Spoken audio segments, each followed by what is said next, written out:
There we are. Divine blessings, everyone. Thank you so much for joining us for another episode of the Priestess View. I'm Goddess Rhonda, and of course, we have with us our beautiful Goddess Star, as always. Hi, everyone. Good to be here again tonight. And did you not get a look at Nefertiti there with Goddess Rhonda? Look at what's going on. She's looking all gorgeous and everything. I love it. Well, thank you. I just felt like it today. And we also have with us for our round table we've got old school Nate with us, who's going to help us talk about divining. You've seen Nate a million times in the chat room. Old school, no school like the old school. Yeah. And so he's here with us, and we're going to do a round table discussion about divining, the importance of divining, why we should be doing it, how we should be doing it, the whole routine. Because I think a lot of us, even though we are all inherently psychic, I don't think that we take advantage of these gifts for ourselves. We do it for everyone else, maybe for a living, but for ourselves, we may not do it. So we're going to talk about that. But as always, before we begin, we like to cast a circle of protection around us. Okay. Let me get my incense out. As I spill sage everywhere. Yeah. Okay. Okay.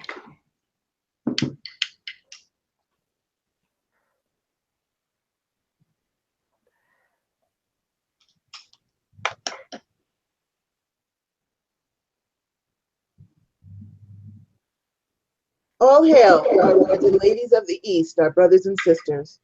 Our brother and patron, the sacred element of air, namaste. Divine honor, love, joy, peace, and respect to thee. I charge thee, please cause a barrier of protection through all of our walls that face your direction, from corner to corner and end to end. Let peace and protection reign herein. Thank you. So it is, so mote it be. So it is, and so mote it be. And of course, you know, I did forget to light my fire. I'm coming. All hail our lords and ladies of the South, my brothers and sisters, my brother and patron, the sacred element of fire. Namaste. Divine honor, love, joy, peace, and respect to thee. I charge you, please cause a barrier of protection through all of our walls that face your direction, from corner to corner and end to end. Let peace and protection reign herein. Thank you, and so it is, so mote it be. So it is, so mote it be. All hail, our lords and ladies of the West, our brothers and sisters, our sister and patron, the sacred element of water. Namaste. Divine honor, love, joy, peace, and respect to thee. I charge thee, please cause a barrier of protection through all of our walls that face your direction, from corner to corner and end to end. Let peace and protection reign herein. Thank you. So it is, so mote it be. So it is, and so mote it be. All hail our lords and ladies of the North, my brothers and sisters, my sister and patron, the sacred element of earth. Namaste. Divine honor, love, joy, peace, and respect to thee. I charge you, please cause a barrier of protection through all of our walls that face your direction, from corner to corner and end to end. Let peace and protection reign herein. Thank you, and so it is, so mote it be. So it is, so mote it be. And we now bring down the divine white light from the sacred source of all well-being and fill all of our spaces with peace and protection always. Thank you. So it is, so mote it be. So it is, so mote it be. So let's get on with our topic about divining. Yeah. And why we should do it and how we should do it. So first, let's talk about, because people have different definitions, let's talk about our definition of divining. We're going to go through our table. And you might have noticed that Goddess Star and I, we kind of redid the formatting a little bit to do round tables so we can get so many more opinions in. And we would like to include you in the round table. All you have to do is let us know what your thoughts are in the chat room. We monitor it and we do talk about it. And I know if you're on a desktop, it's to the right. I'm not sure where it is if you're on a phone or a tablet. You might have to scroll down a little bit, but please join us in the chat room. Share your thoughts, share your experiences, your suggestions, or whatever your questions that you may have. So beginning our round table with the question of what is our definition of divining. We'll let you go first, Nate, since you're our guest. What is Yeah. your definition of divining?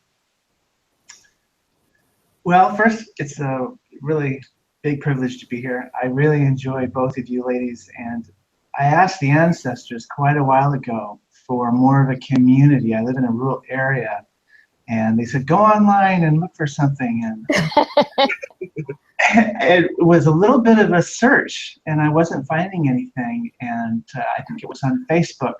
I ran into one of your profiles, and then I watched a little bit of the show, and within 30 seconds, Goddess Star was throwing her head back and belly laughing. That's how she does it. Something profound, and I said, this is it. I'm home. So That's amazing. community that affects a lot of people who are maybe solo practitioners or working with a village construct of their own creation, but a lot of people really look forward weekly to coming here and to sharing space and to really getting serious. And the show is pretty deep. I mean, there's some basic things that you cover as intros to kind of break the ice, but I'm always learning things. So I think that's beautiful. Thank you. Yeah, thank you so much. And don't forget, we learn a lot from you guys as well. Because absolutely, I think all of you have such amazing voices or experiences, such diverse backgrounds. I think it's all of us that kind of make the show what it is. And, we appreciate all of you. And thank you so much for saying that. You're welcome. So divining, divine. So what we're doing is we are invoking divinity to see what's happening right now, why it's happening right now based on what we did in the past and what we want to do in the future. It's always based on our life work, whatever we came here to do. Divination is always tied to that. And I want to make something clear. There's a difference between scrying and divination. Scrying is something most of us do all the time. It's kind of a catch term for just peeking or just glimpsing. You can do it as if you're an empath, like Goddess Rhonda is always talking about empaths and how they work. Or if you're just generally psychic, you can scry, and you don't have to go through a complex ritual to scry. You can just jump in and see. Divination is a rigid protocol in that it has to be able to bear weight. So it's not rigid in that it's inflexible, but it's strong.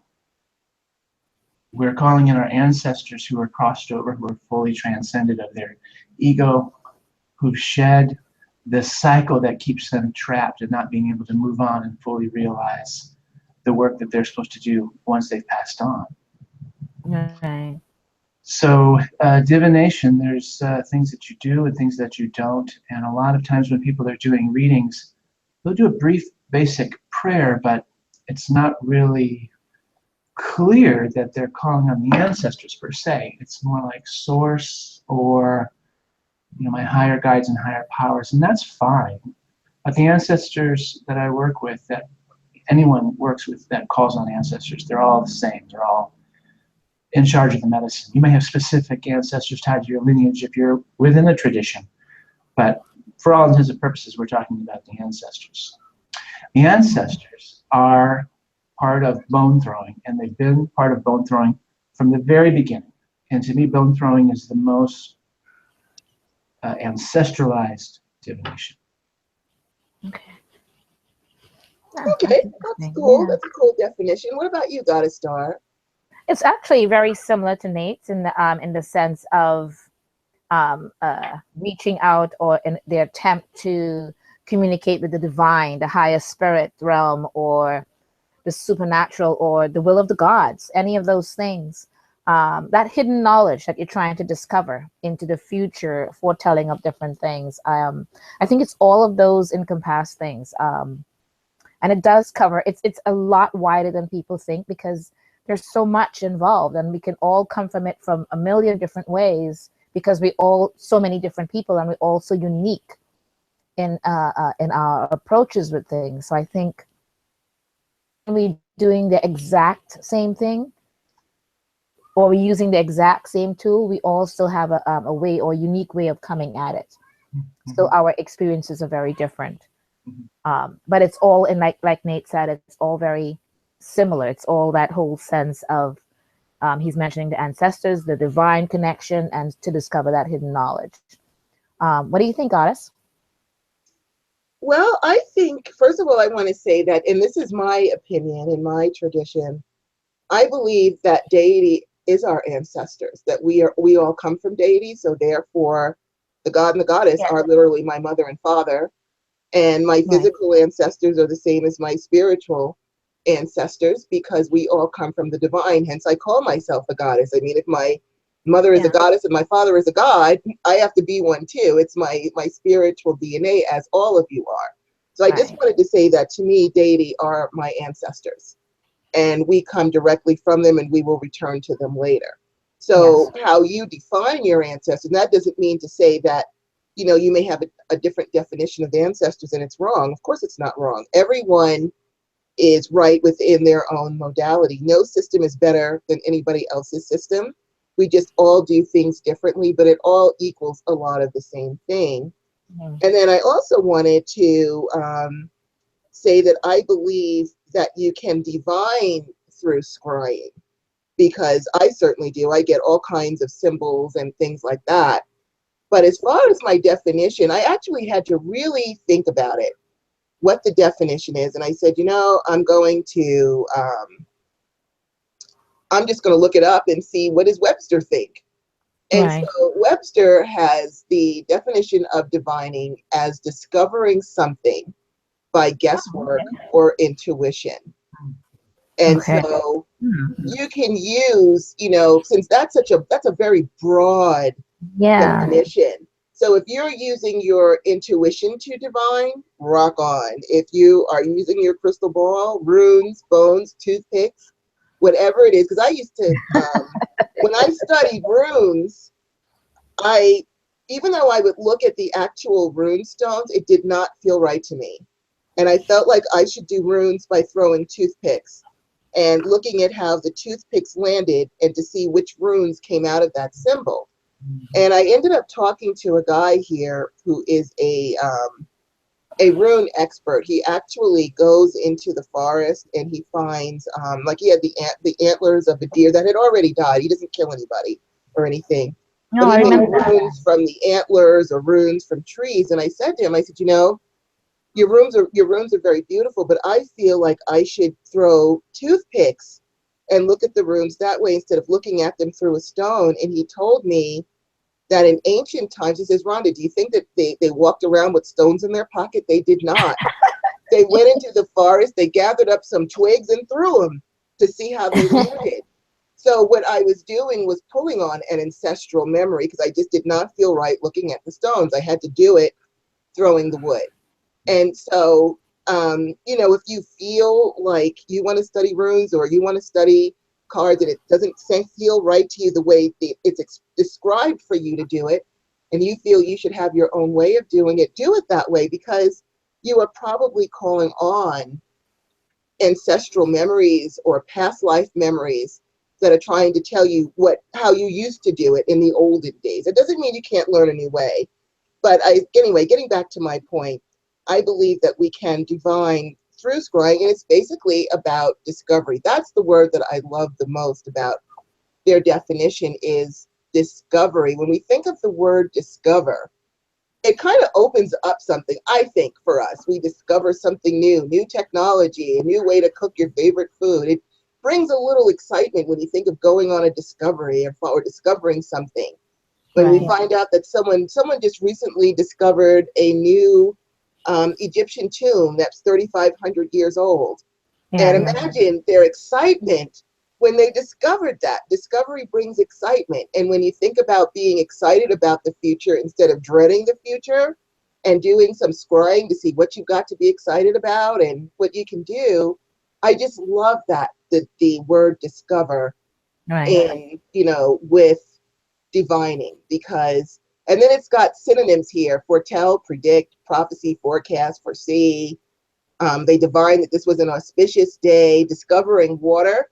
you know, divining used to be a part of survival. You had to find water to dig a well. We didn't have GPS and all that other stuff.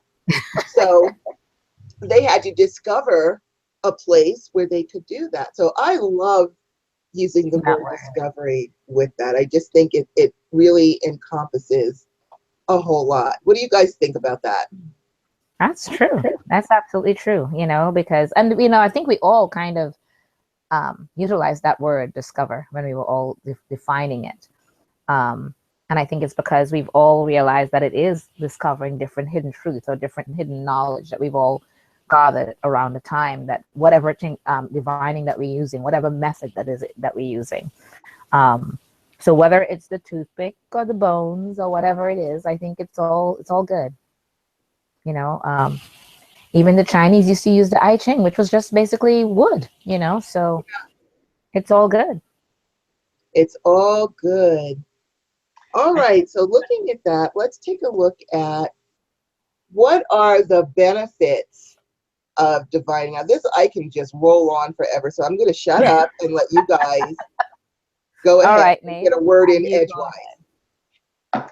Well, I think everything you said is exactly right, and I hope I don't come across as you got to do it this way. Oh, no, not at No. all.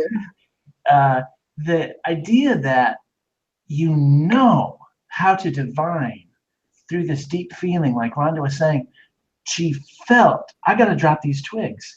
I need to do this in a way that my body gets and my spirit is used to seeing, because it's an old memory.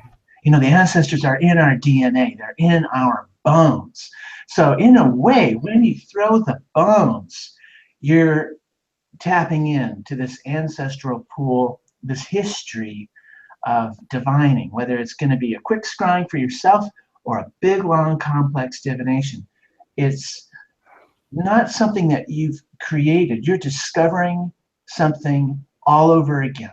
It's that freshness that you talked about that I totally agree with. The benefits of divining, that was your next question? Mm-hmm. I think the benefits of divining for other people are, if you're a diviner, it's community building. It's this real strong sense of, oh God, this person just blew it. They screwed up. They're divorced, 3 times. Their car tires blew out. You know, whatever happened. And they're crumbling, life is crumbling, and they're coming to spirit and they're saying, help. One of the things I love when I talk to people through the bone spread is I can say, you know, the ancestors have done this exact same thing. You've done this before in other lifetimes.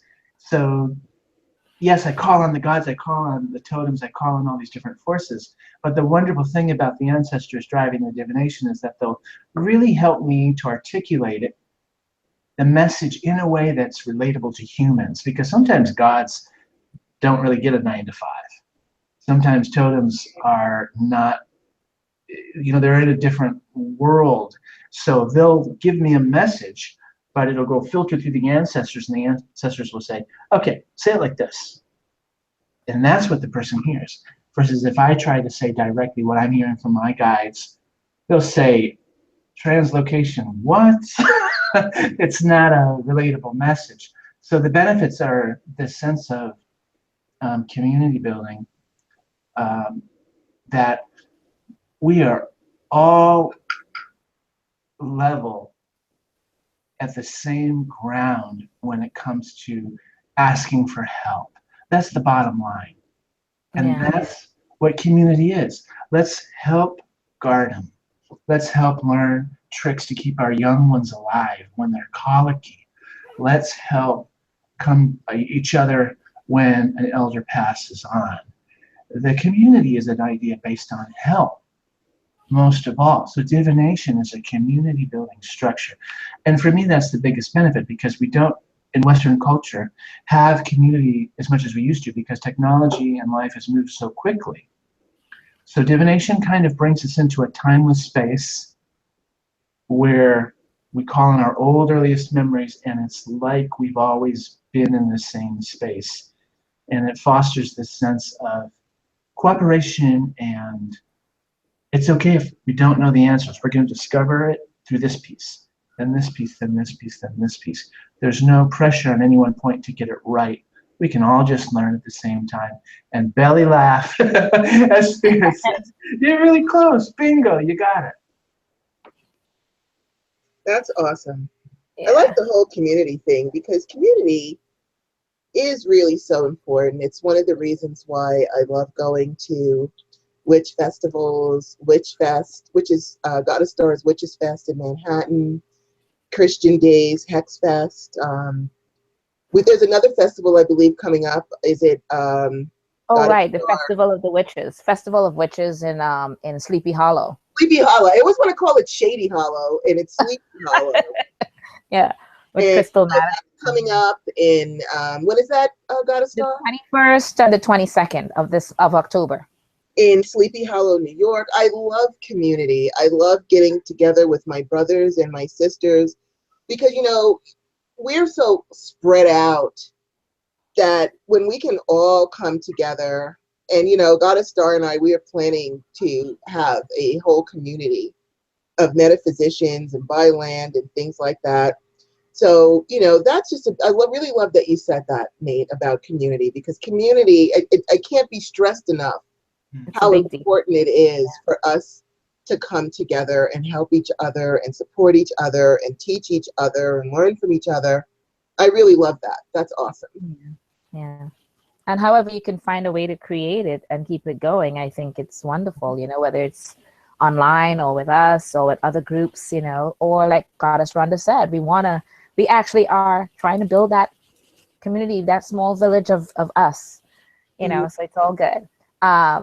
Yeah, but getting to some of the benefits of divining, I think it actually also improves our abilities. It helps improve on your psychic abilities, expand it. You want to see what does day bring to me for me today, you know. Some people do it to say, what color should I wear today would be the benefit for me.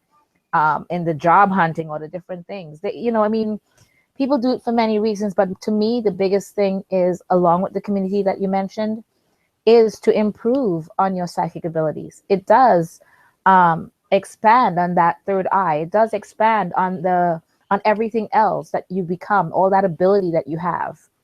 And it helps you hone that skill better and better as you go, especially if you're someone who in some way practices it every single day. It becomes a second nature to you. You know, it's just part of who you are. You know, there's Nate, there's Goddess Rhonda, there's myself, and then there's us in all our full potential and the abilities that we have, because it expands it and helps it grow. So that to me is a crucial part of the benefit of it, whether you realize it or not, that no matter when or how many times you do it, it helps to improve on that skill. I agree 100%. And I wanted to also say hello to everyone in the chat room. And loyalty makes you family. Good evening to you. And also Barbara says that she feels that our ancestors are always around us and here to guide us, which is true. And that she always gets signs from her ancestors. And I think that's awesome that you're open to listening. You know, we have to be open to listening to our ancestors too. It's one thing if we do divination and they tell us what to do and we're like, yeah, okay, and we just sort of thumb our nose and don't do it.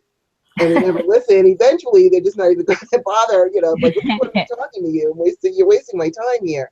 Yeah. So it really is good to be open and willing to listen to that. So I think that's awesome, Barbara. Good for you. One of the key things that I think, one of the key benefits, I should say, of divining for me is it gives you the opportunity to take your power back, to take control over your life. Because we are so subject to and swayed by whatever we see in the media, you know, what's going on with this and what's going on with that, and what's going to be the next iPhone 25, and what's the best TV, and what's the next this, and, you know, we're listening to the weather and there's this horrible hurricane or things coming up. or whatever is going on. And a lot of us walk around feeling helpless. And that is so not true, especially since we are, witches, light workers, metaphysicians, wizards, whatever you want to call yourself. Me, it's all the same to me, but I know some people like their labels. Yes. This gives you the opportunity to take your power back, take a look at what is coming up for you. A lot of people won't do divining because they're afraid of the answer. They're afraid of what they're going to see. And one of the important things I want to stress is, in the olden days, they used to say, forewarned is forearmed. Yes. So at least if I know what's coming down the road, either I can prep for it or I can take steps to avoid it. Just because you get a divination done doesn't mean that the outcome shown in that divination is set in stone. You have now the ability to use your witchcraft and change that situation to what you want it to be. Or if you can't avoid it, if it's something that's unavoidable, you can take steps to mitigate the severity of the blow of, if it's something negative, of what's going to happen. Yeah. And so if you're not doing any kind of divining for yourself as a magical practitioner, then you're really cutting yourself off from a huge source of power. Mhm. You really are. So let's just say, just to give you an example, if you need a job and you see 3 jobs that fit your qualifications in the paper, you can do divination to see what's going to be the best job for you. What's going to be the outcome if you go for this one, or this one. And then, or if you just choose one that you want this one, you can say, how do I need to present myself? You can decide what to wear, anything.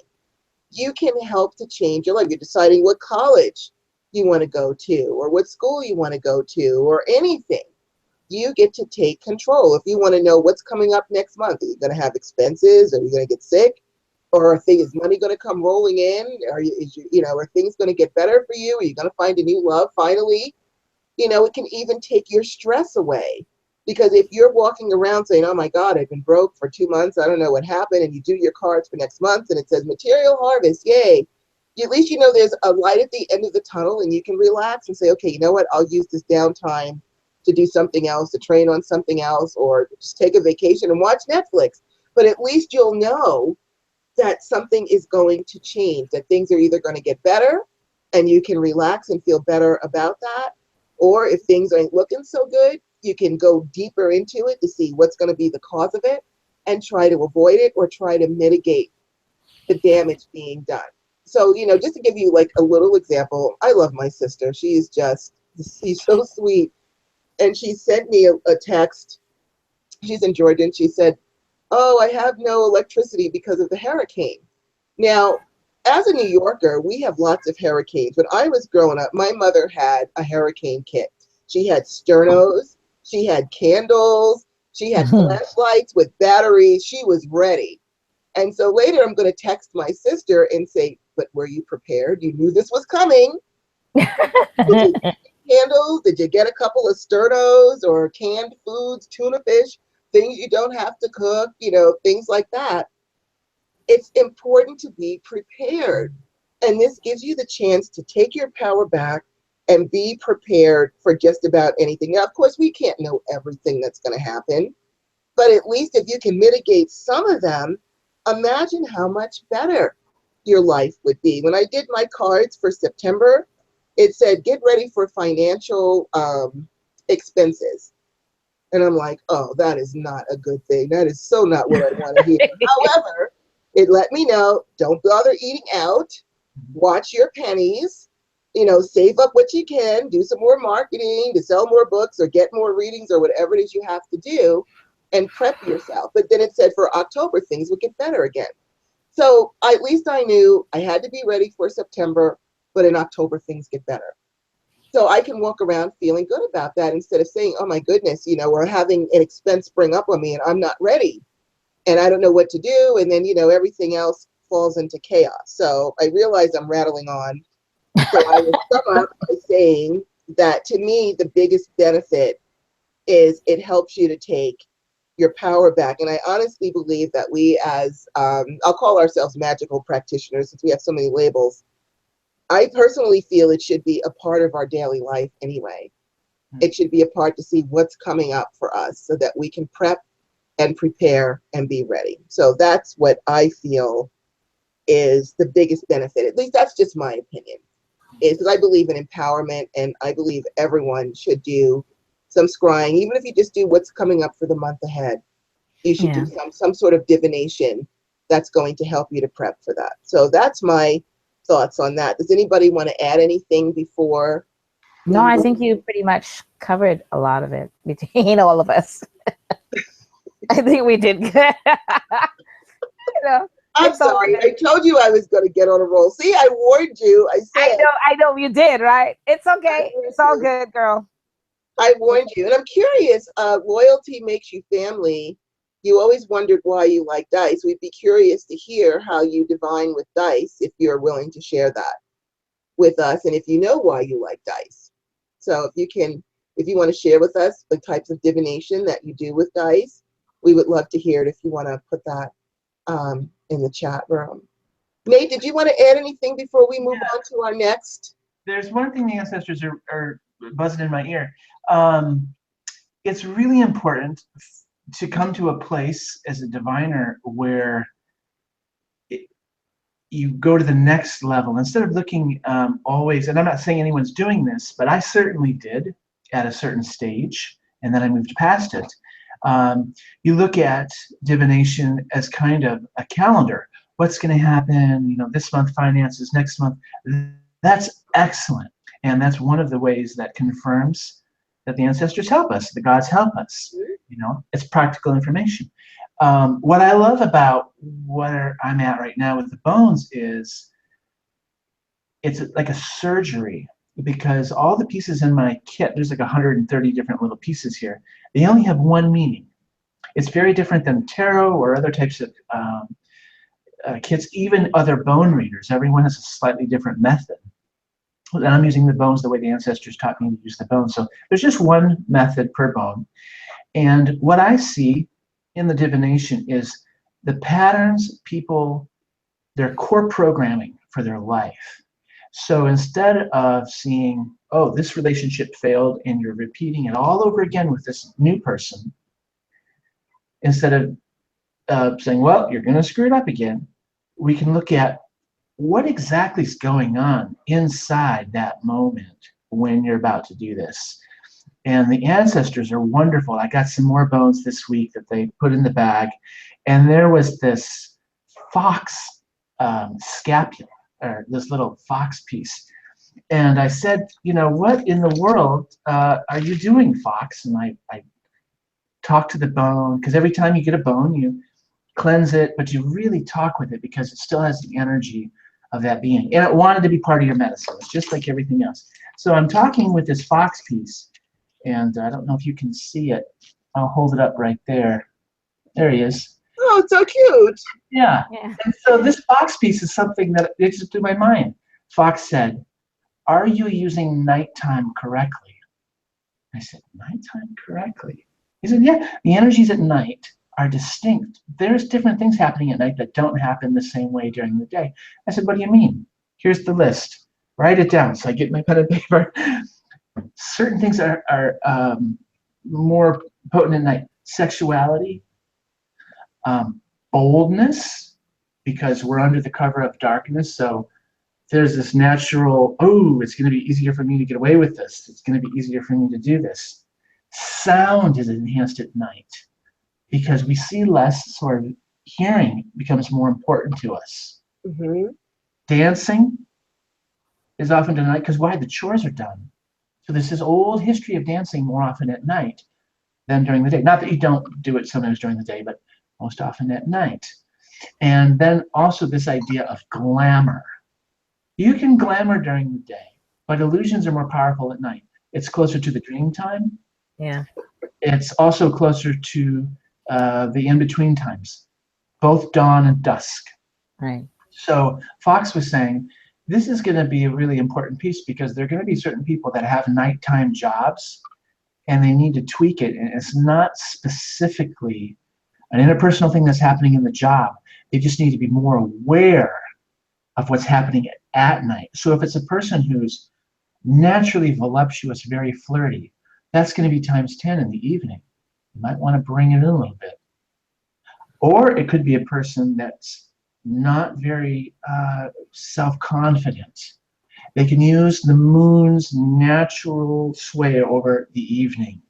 And if they don't feel all the way, they can realize, oh, I'm getting extra help in the evening at this time. Other people are more bold in the evenings. I might meet someone who's attracted to me that will have the confidence to also speak to me because it's at night. So these pieces are really cool in what they teach, and it's often about the way we think and the way we form our core patterns. And that's the other cool thing about the ancestors, is that they all have these personalities. They all have these things where they were amazing and these things where they kept tripping over and over and over. So in a divination, I call on their ancestors, my ancestors, all their ancestors, and all the gods and everyone else. But there's always a couple ancestors that show up that did exactly what this person did in that moment. And the humor that comes out, and the love and the compassion is so palpable. And the help comes in the form of, this is your world, this is your reality. Just like Goddess Rhonda was saying, you're a witch. You can see what the probability of your fields are saying. Switch it, no problem. You can do that, but that's being reactive. On a bone spread, you can go totally proactive. Time and space are flexible. The ancestors are all around you in a big old circle of protection. And they're saying, okay, Nate, you always react this way when someone says this. Why is that? You find out why it is. Boom. You can change it, and you can see what new power is emerging that will totally change that pattern in your life, and you can use that kind of witchcraft. It's really empowering, like what was said earlier. What's the benefit of divination? It's totally empowering. And the idea of community being we all help each other to help themselves is central to this idea of divination. We don't want people that come back every Tuesday, oh, now this happened, oh, that happened, oh my God. We want people that are emboldened. And just like you guys were saying, I did the homework, I'm coming back, and now I know how to do this. So divination and the benefits of divination.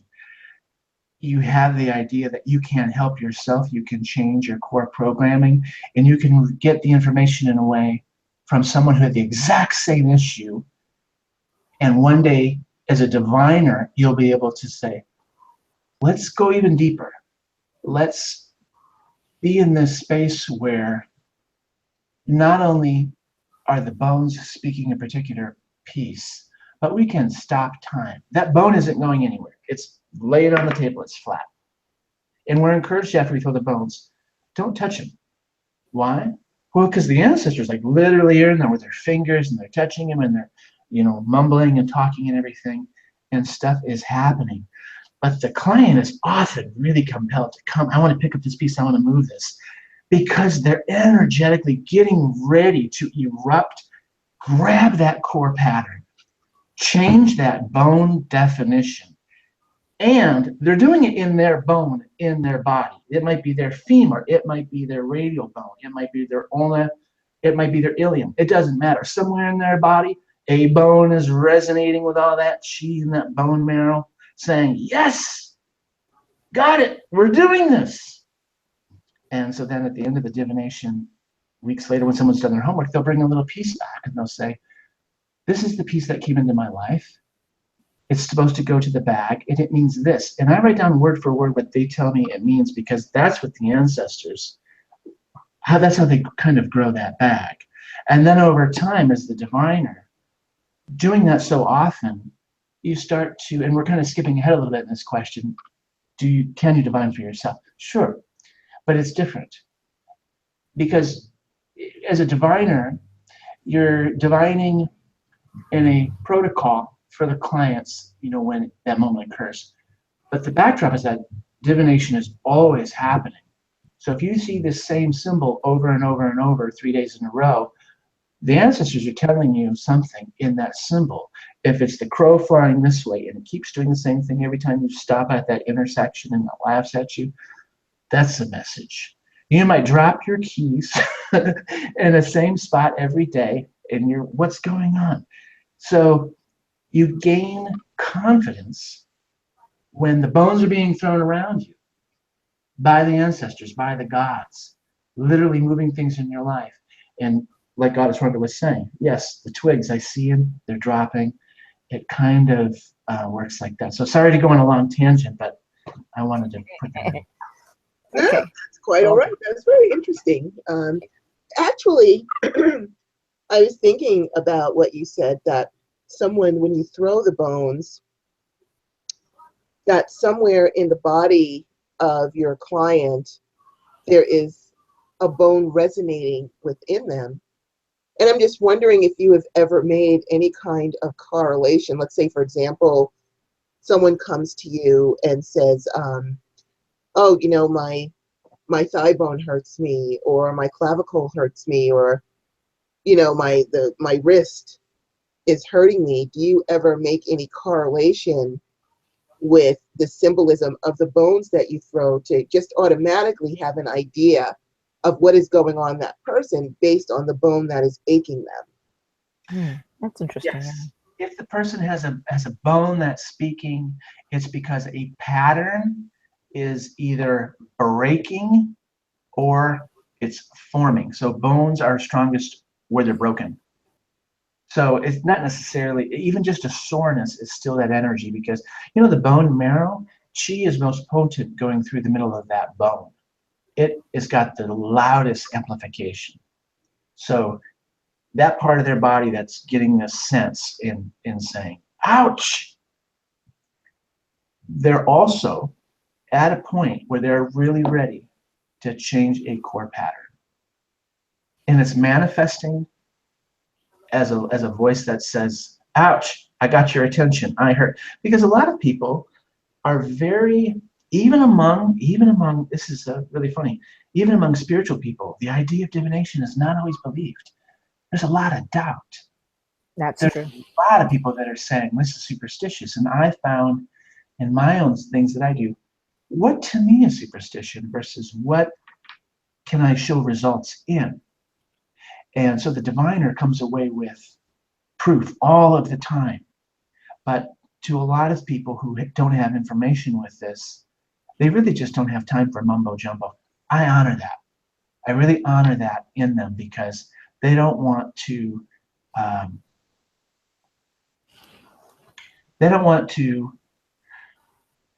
go in the wrong direction. So bones and divination and all of these things, it's either absolutely real and we're humble and we've done a real invocation, or we're pretending. And you know, that's why we have to be careful who, you know, you get readings from. But several shows, both of you have mentioned this idea of this old, and it's really served me, so thank you. So I learned so many things and they become homework in my life and I work on them. But recently there's been this idea of money exchanged for magical services. Divination is really important too, because a lot of people want a free divination. A lot of people are poor. I'm poor. You know, we've all been in different situations in life. But when I put the website together and the ancestors said, okay, now put this in the world. Don't just give it to the friends that you know and their friends, but go into the world. And I was reticent. And they said, if you weren't so full of these definitions that you guys talked about in the last week's show regarding this idea of money is bad, what would I charge for divination? Boom, the information was right away in my brain. I knew exactly what it would be, and it felt right.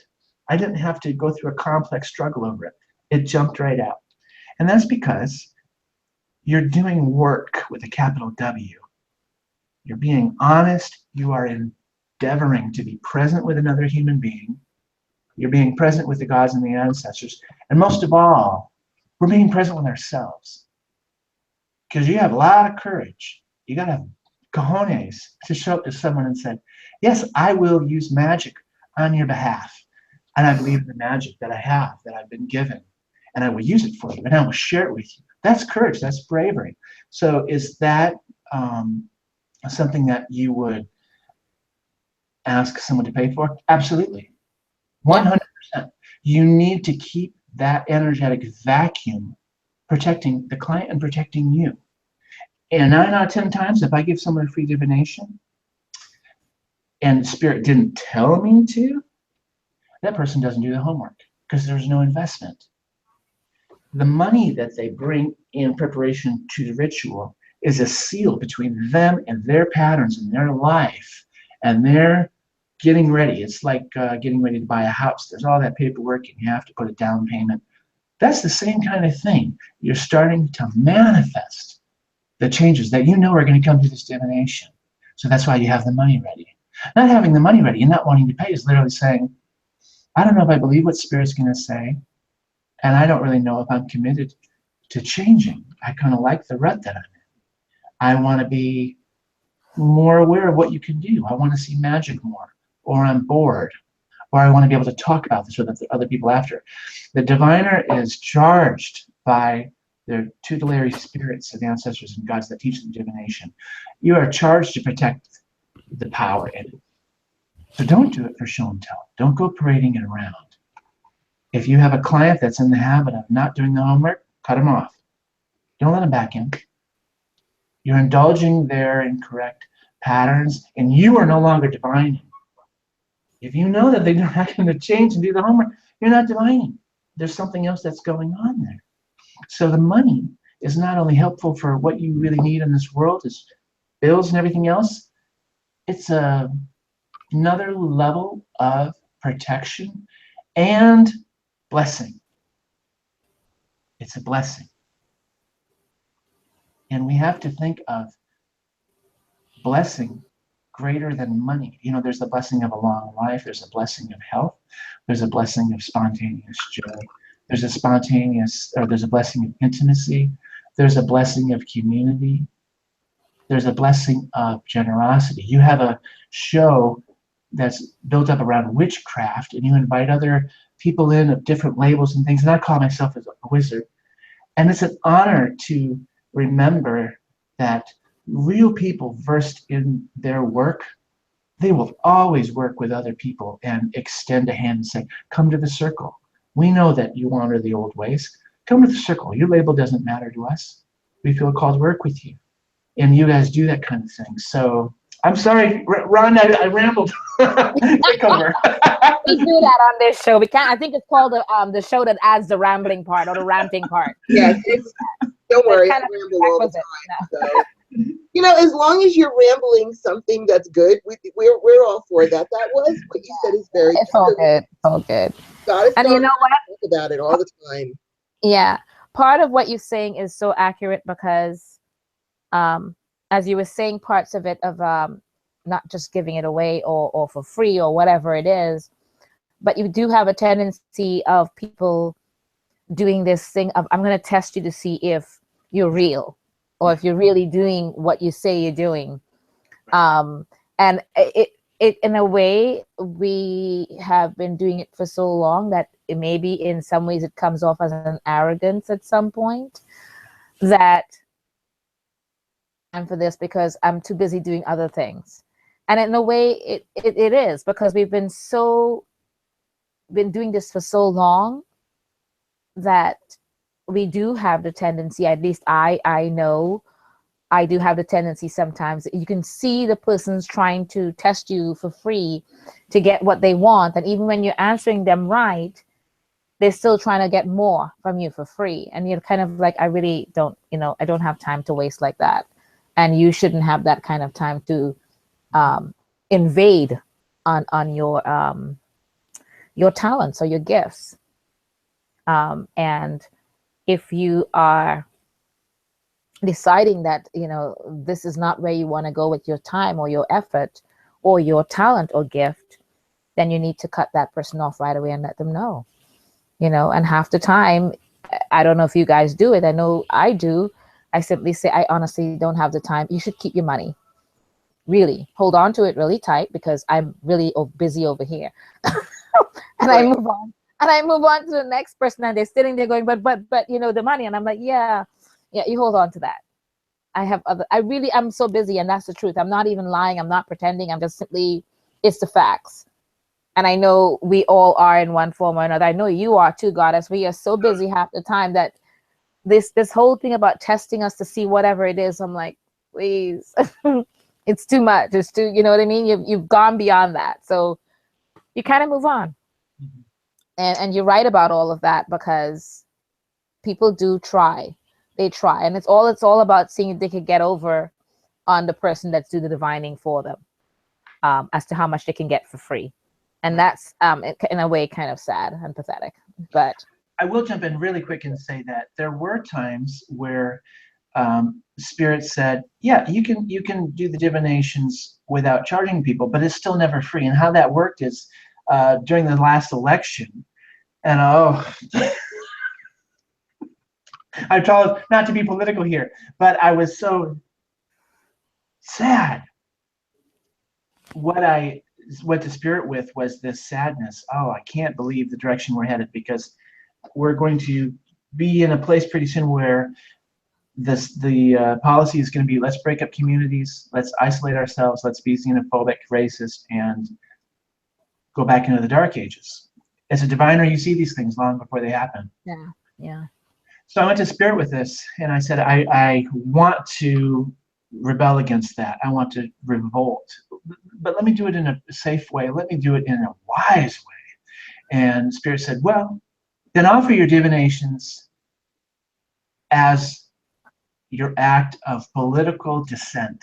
So I did for many months. So the clients didn't pay me the money. Money was exchanged. I paid it to Spirit. I said, this divination is dedicated to that. And the people also knew that was happening. So there was still this idea of, you've got to do the work. So I think we're all on the same page with, take the money.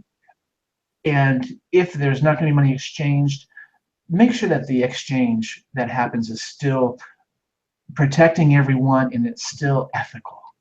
That's all I'm going to say. Yeah. Yeah, well, it's been my experience. Well, there's always going to be people that want something for free. I've had people say, well, I've used psychics in the past and I wasted money, so I would rather test you first, and then lay down like 20 questions. And I'm like, look, dude, one question, okay, I'm not here to perform parlor tricks for you. Yeah. No. But I also have found that, for people who are really serious, people who are truly concerned and want to just ask you one question, if you answer them correctly, they will remain loyal. Yeah, that is true. To you. Years, and they constantly years coming back to you. They are going to keep coming back. Yeah. I had one woman, she kind of cracked me up, and she came in and she said, basically, I've had people take advantage of me, so I'm going to have to give you a test question first. What am I thinking? She shut her eyes. What am I thinking? Oh, dear. So it's like, okay. So I got into her energy, and I said, what I see is a pair of breasts, which is nurture, which tells me you're thinking about your mother and something to do with your mother. Like, oh my God, my mother, she just died and I can't stop thinking about her and blah, blah, blah, blah, blah. That woman is a loyal client to me because I answered her one, and then she left the room. She told everyone in the store, I gave her a test and she knew everything and, blah, blah, blah. But she got customers too. Yeah. And so, I'll do the one question if I can see that you're serious, because I am psychic. I know if you're playing me or if you have a true concern. And if you have a true concern where you have been ripped off, and I have many clients who have been ripped off unbelievably. Yeah, that's true. That I will have some compassion for them and give them maybe, one question just to make them feel comfortable. And then if not, no harm done. Rock on. But it has been my experience that the people who come to you with the same question all the time, and you tell them, listen, this is how you get from point A to point B and C and beyond, and they remain at point A. Right. I realize that person, they're not ignoring me. what they're saying to me is, Rhonda, I need to be in the abyss a little bit longer because the abyss has something to teach me. And I give them permission, by all means, remain in the abyss until you get your lessons. When you're ready, you know where to find me. Yeah, yeah, absolutely. That's the way, you know, you kind of have to let them know, babe, you know, you told me the same question 10 times, which tells me you really don't want to change. Right. And so when you're ready, They're not ready. Yeah, they're just not ready. Come on back. And then we can really talk about what we can do to get you to change. But I feel that that is what they are saying. I'm still learning. I haven't finished learning. I need to be in this spot for a little bit longer. And my attitude is, by all means, do what you have to do. And I also don't believe, and you know, when I first started out in my business, in order to be what I felt was of service and to try to develop clientele, I used to give donation healing clinics. And one thing I have learned from doing that is people put value on what you charge them. Oh my goodness, yes. Tell them to give you a donation and they give you $3. In their mind, your work was worth $3. They are not going to come back and pay you the $75 an hour because they already got it for $3. So they're not going to pay that. They're going to say, well, it's only worth $3. So, because I know a lot of people say, well, I'll do clinics and I'll do free things when they're first starting out. Don't do it. Do not lower your value. If you have studied and taken classes, you know, I wasn't born, got a star, wasn't born with all this wisdom. You know, we had to learn these things. If we read books or took classes or the divine, you know, we get divine guidance through it. Still, we had to invest in honing these tools that we have in one way or another. And so if you've gone through all that and you've done your homework and you've listened to the divine and you've studied with people or practiced, you have every right to charge for what, you know, what you can get or what's the going rate in your market or whatever you feel you are worth. Do not devalue yourself by saying, well, I'll just do it for free and I'll just be of service, because you will get no respect. I'm telling you from my experience, you will get no respect. Well, another thing is that you talked about this last week. Sorry. No, talk. I'm done. You go right ahead. You talked about this last week. You and I both have the experience of the Baptist boot camp. Yes. and those fatigues did not even match, and they were not even fitted to our size. No. Not a fun boot camp at all. No. At all. So I think sometimes what is skipped is that magical workers have two things that they do when they are consecrated and they become willing to work for the greatest and highest good. They're learning what to do, and they're learning what not to do. And there's a lot of learning you have to do to learn what not to do that you thought was spiritual in the past. Yes. You spent 21 years, Sunday morning, Sunday night, Wednesday night, and then whatever Bible study. Yep. Offering a plate.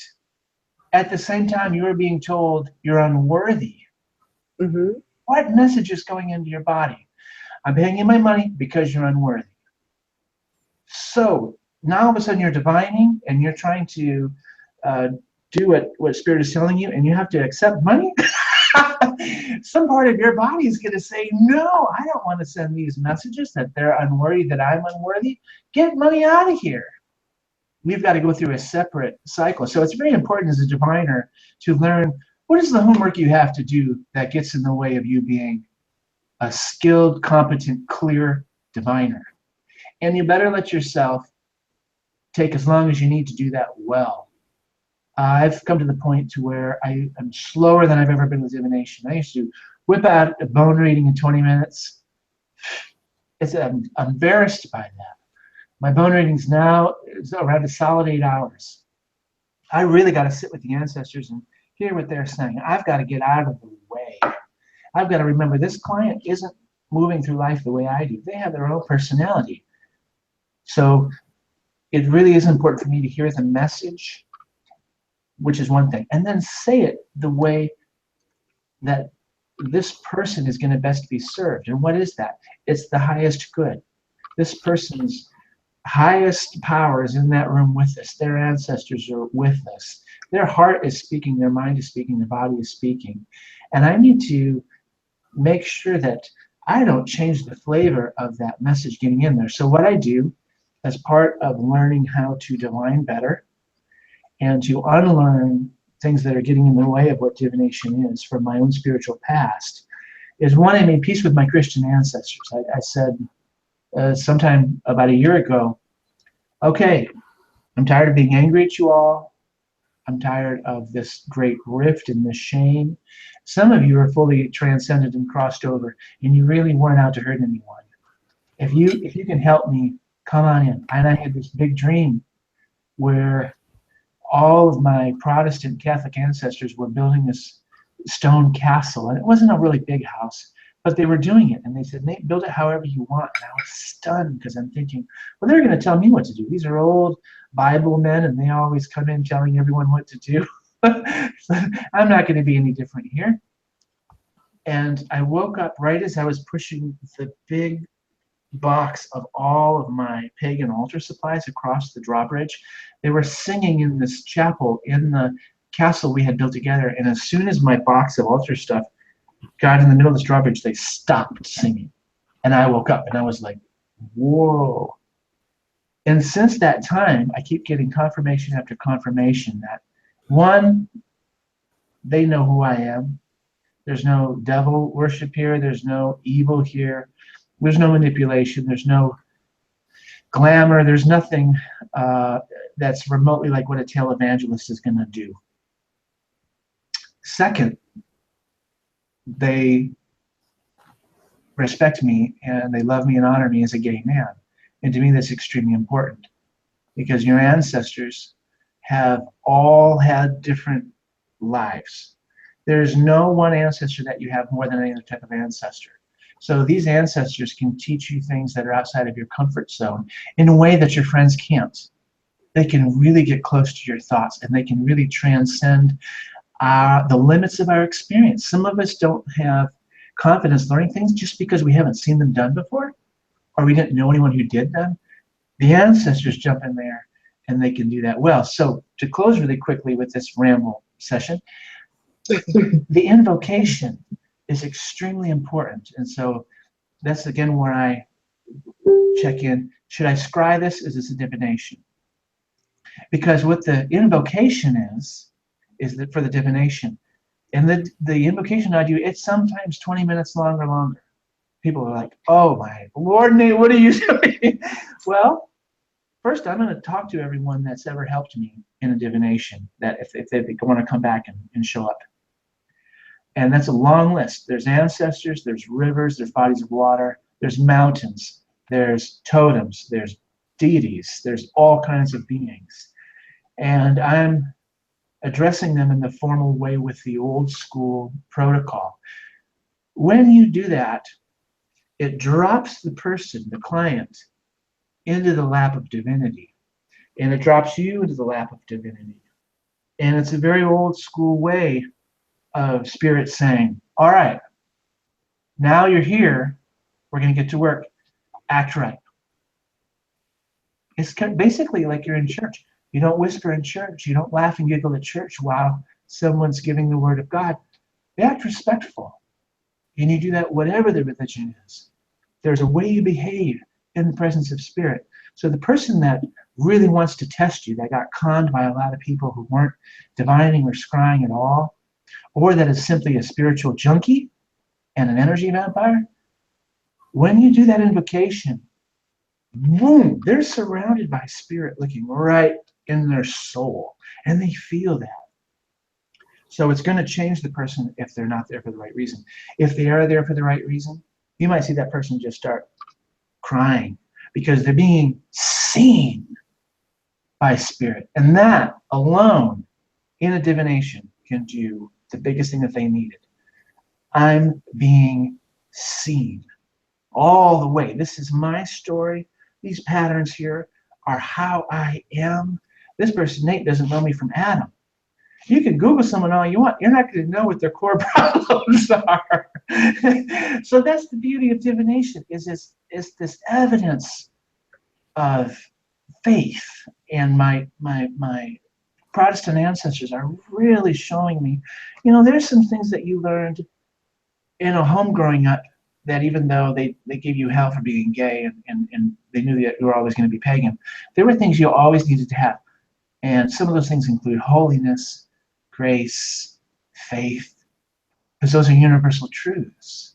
So an invocation is a holy event.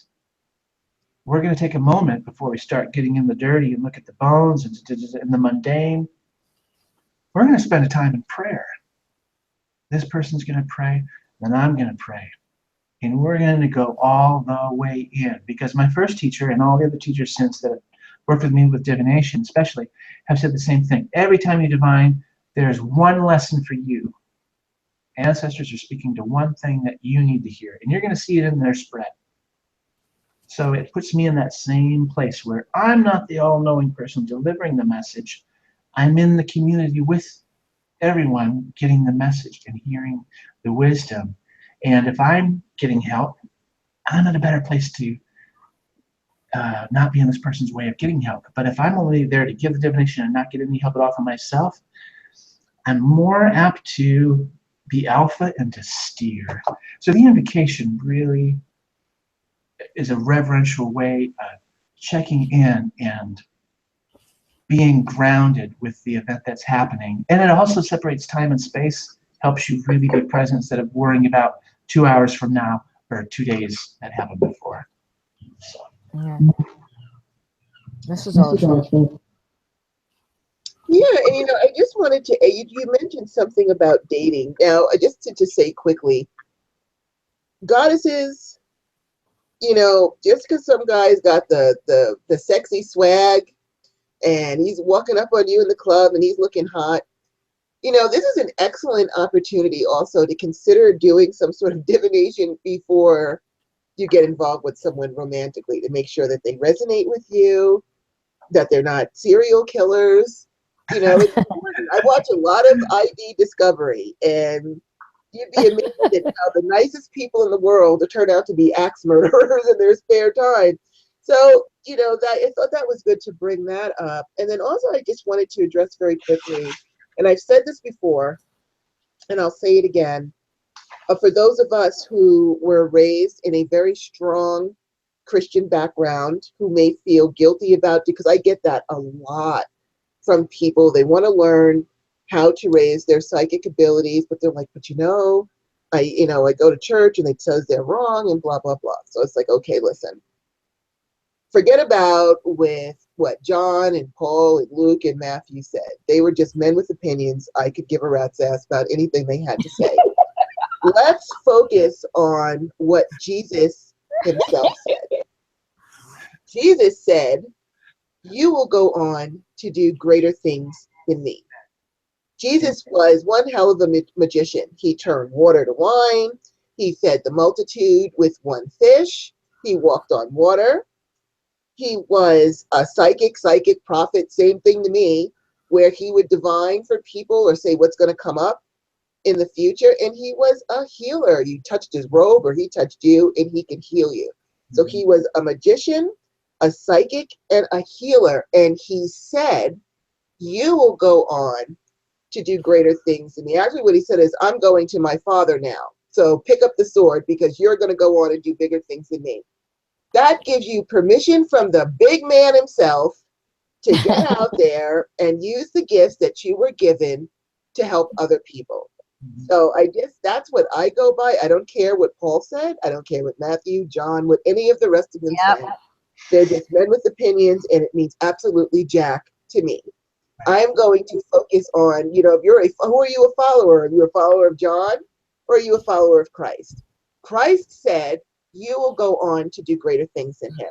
So please, by all means, get up off your butt and go on to do greater things, because that was what his intention was before he went up and transitioned. Follow that and don't worry about what any other jackass says, because they just want control and power. I was thinking about what you said, Nate, sitting in the church and them yelling at you about what a worthless sinner you are. And then they go and pass the plate around, like, even though you're worthless, we want your money. Right? Yeah. They do that so that you feel guilty enough that, like, you're almost paying for redemption. Like, Right. Yeah. no, Pretty I'm much that's what drunk. you're doing. Pretty much. I'm Yeah. horrible. Maybe I should put an extra 20 in to mitigate what a crappy sinner I am. It's all about control. And, I'm getting on my roll, so I'm going to step back and bring it down. And I just wanted to say that, though, please do not let what other people say. If you are called to help people through, your magic or your divination or whatever your innate magical skills are, remember that you are not doing anything differently than Christ did himself, and he gave you permission to do it. So just remember that, and you will be good. And All I right. want to Go add ahead, really Goddess. quickly, I have always considered Jesus to be the first public witch. I'm sorry. That's the way I've always seen him, the very first public witch that went where everyone knows his name, kind of a thing, and know of him. And they said all the mighty things that he did, but somehow they just said they were miracles. But I consider it to be, well, if he was the first public witch, then hey, man, it's all good. It is. At least that's the way I see it. I'm sorry. That's just the way I see it. Even in Judaism, which I did not know until I was invited to a Seder, that, I watched the Ten Commandments when I was younger. Every year we had to watch the Ten Commandments on TV. Everyone had to gather around and watch it. Moses and the whole. And in the movie, they made it appear that it was Moses who did the work to beat the pharaohs. But actually, the truth of the matter is that it was a contest between Moses's magicians and the pharaoh's magicians. When you sit at a Seder and read and hear the whole real story, it was whose magician had the most power. Yeah. And it fascinated me because they would never say, I've never, ever, ever, ever in all of the church services that I was forced to sit through, and I say forced to sit through because I have never been comfortable in a church. I feel like the walls are closing in, I can't breathe, and I was forced to go anyway.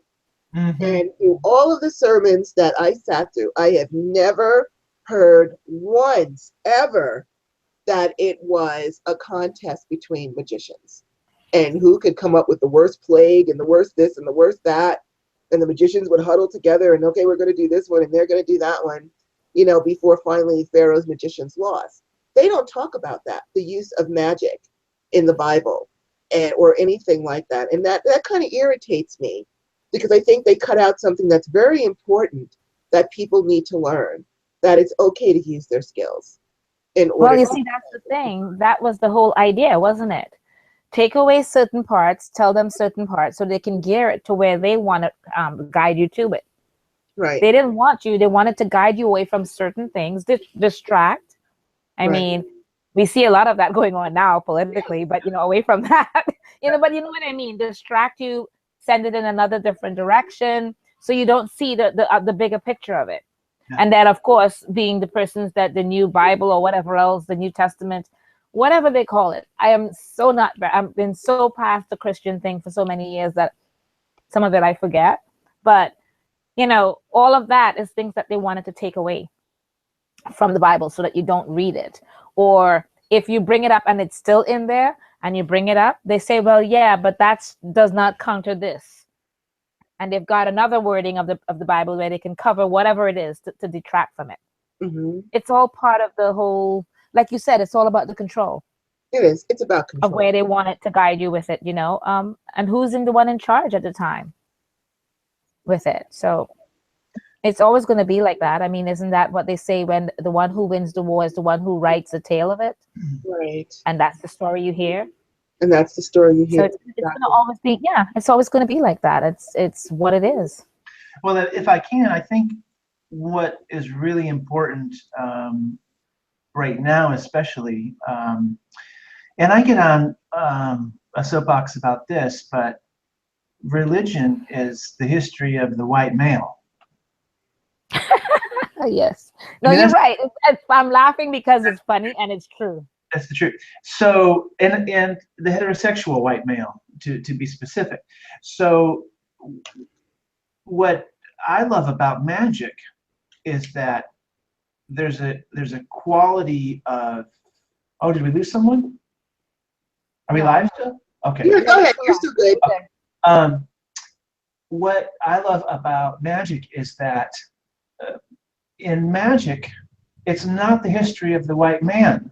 It's the history of people. Right. You have priestesses, you have priests, you have goddesses, you have gods. Yeah. And you have both.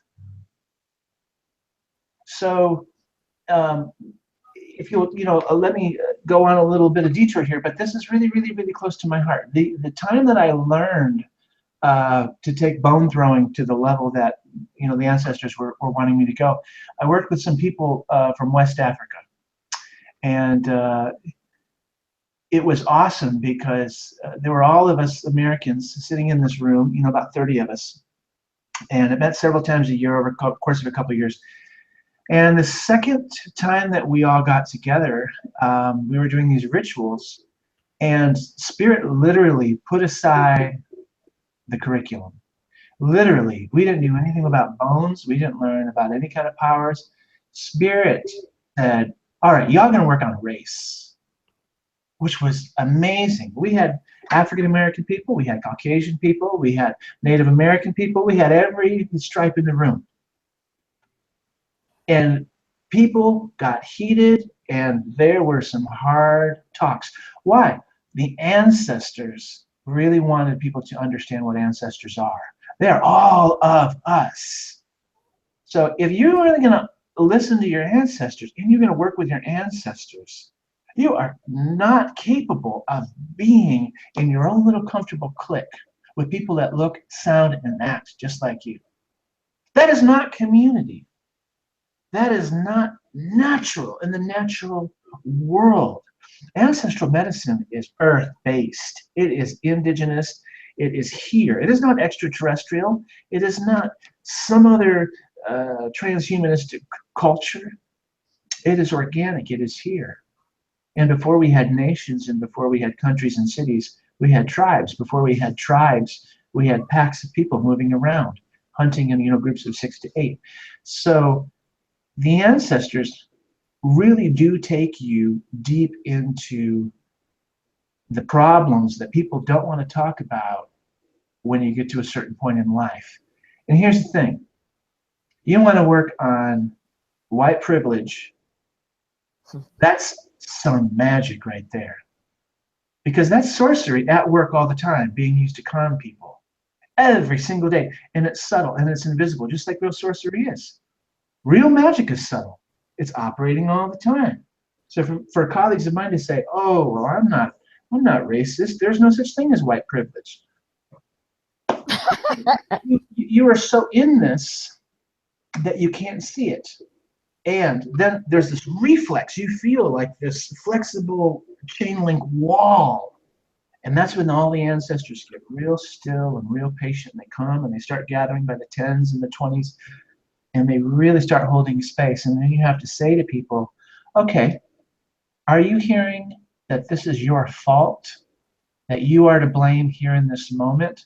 Or are you hearing that there's something that exists that is not something in your experience, but you are called to understand and to know if you're going to get to a deeper level of ancestral power? Because you cannot have clients of all different walks of life if you can only say a portion of what the ancestors want you to say because you're uncomfortable talking about it. That is not magic. That is not helpful. That is not service. So wherever you have to be going with the message that ancestors want you to see, it's going to work out in your life first. Ancestors are going to bring you homework to say, look at this. I had a wonderful sociological teacher in college, and we read Du Bois, and we looked at sociology and race, and we got into all these things. Oh, my soul. It was very humbling. And I got to a point in myself where I had to say, oh, okay, Nate, I'm embarrassed about what my ancestors did that were white. But do I enjoy white privilege? Of course I do. Of course I do. I can go for a job interview and someone isn't automatically going to put my paper here on the desk because they're afraid of me. But that's been the experience of some of my brothers and sisters who are not white. There's an automatic division occurs. There's all these different things that occur simply because of race. So I'm not trying to steer away from divination, but what I do want to really do is put the spotlight back on the ancestors and say, divination is really going to get into the heart of the matter with what's dysfunctional in our families and in our culture. And you can't point at the sky and summon a thunderstorm and be expected to not work on something that's outside of your comfort zone that's just as difficult, or if not more difficult. So I just want to put this out there because many shows ago, both of you talked about what you went through as African American women going into Wicca, and some people saying, well, why are you studying Wicca? Why aren't you a Sangoma? Or why aren't you a Voodoo and all this kind of stuff? Spirit's going to give you what you need to do, regardless of what it looks like. That's what you are, and that's who you're supposed to be. And I think this show is really central to what the ancestors are trying to do in terms of, let's get together and let's talk about these things that might be uncomfortable or weird. And so I just want to say, that little bit about white privilege. If you're going to do something on the spread, be able to talk about it in your life. And if you don't know how to talk about it, ask the ancestors, but make it very clear with your magical colleagues where you are. And don't show anything that you sound uncomfortable with. I might sound like a total idiot talking about this tonight, but it's on my heart. No, it's probably something that you're guided to say, Yeah. It's just that I think that every now and then you keep going out. I'm not sure if you're on the same thing that you got us, Rhonda. Was he going out every now and then to you? No, actually, I've been hearing things pretty good. Yeah, no, it was going in and out for a bit, fading in and out a bit. But I'm glad I got most of it. I'm glad because I think it's something that you were guided to say and speak about. So Yeah, and that's okay. If that's something that the ancestors felt that you needed to bring out there, that's cool. I did want to say one thing while you were talking, because this is just something I discovered. And I know we're kind of going backwards a little bit with the whole Christian thing, but never, ever, ever, if anything, sitting and listening to the minister was more downgrading to women about, women aren't supposed to speak and the man is the head of the household and blah, blah, blah. And it was only by chance a few weeks ago, and I don't even know how I found it. I honestly don't. But I came across Revelation 12, where they talk about what I feel is a goddess in the Bible that I have never, ever heard mentioned, ever. And if anyone wants to look it up, it's in Revelations chapter 12, right at the beginning. It says, a great sign appeared in heaven, a woman clothed with the sun, with the moon under her feet, and a crown of 12 stars on her head. She was pregnant and cried out in pain as she was about to give birth. Then another sign appeared in heaven, an enormous red dragon with 7 heads and 10 horns and 7 crowns on its head. Its tail swept a third of the stars out of the sky and flung them to earth. And the dragon stood in front of the woman who was about to give birth so that it might devour her child the moment he was born. She gave birth to a son, a male child who will rule all nations with an iron scepter, and her child was snatched up to God and to his throne, and the woman went into the wilderness to a place prepared for her by God where she was taken care of. If that doesn't sound like a goddess giving birth to Christ, what does that sound like to you? Does that not sound like a goddess? Yep. And Giving taken up to the heavens. And taken up to the heavens? That's the goddess mother right there. That God prepared a place for her where she would be safe. Why has that never been mentioned, ever, in any sermon I have ever heard, ever? I think it's like Nate said, there's the alpha or the male. It's all that. It's all that privilege of the male. And it's been like this. It went from matriarch to patriarch. And it's never flipped back, or it's been a neutral, or as in the time of the matriarch, the men basically said that since she was the one that gave birth, they could not do that. I mean, I don't see anything wrong with that. But I have to take my hat off to those men back then. I was really livid to see that and know that through all the millions of decades that I sat in church, that would have, if someone had told me that story, that might have changed my perspective one hell of a lot. But no one ever did. Again, was it the universe, I guess, who sent me to that? I have no idea why I saw that, but I was just shocked and angry that no one, where there is a clear example of the goddess right in the Bible, right there, and no one mentions it. And so I was pretty pissed off about that. The other thing I wanted to say is we had someone in our chat room, I believe it was Loyalty. Hold on, I've got too many tabs open here. Loyalty makes you family. There it is. Okay. And she had mentioned divination with dice, and that's been, I was like, I need to know about this, because Goddess Star 9, we need to know about everything as soon as someone mentions it. We always go. And so I had to just go ahead and do a quick Google about divination using dice, and I'll just read this little part of it. It says the oldest known dice date, and I'll put the link in the chat room. The oldest known dice date from 5,000 years ago in the area of modern-day Iran. Dice originated from the astrology or knuckle bones. I thought that would interest you, Nate, that it comes actually from knuckle bones, that they made the four-sided dice. Knuckle bones in Roman times were called tali, and they were numbered 1, 3, 4, and 6 in Roman numerals. 4 tali were thrown at a time, and the best throw possible was Venerus or Bacillus, where 1, 3, 4, and 6 came up. The worst possible throw was Cans or Canicula, which was 1, 1, 1, 1. 6-sided dice were called, I don't know if I'm saying this right, tesserae. And in China, dice developed into dominoes. And so there's a whole little thing here on Western divination with dice, Asian divination with dice, and what it means. So I just wanted to throw that in there because I was curious, and so I just wanted that's awesome to share. And I'm going to put that here in the chat room. Dice divination. Good to know. I never heard of it before, and No, I love so I was learning definitely stuff looking like more that. into it because I want to know. I just want to always know things, because even if you don't know it, one of the things that I always know that we've said, if we don't know something, we're going to go find out. So when we come back next time, we're going to be like, yeah, we know. We now know about this.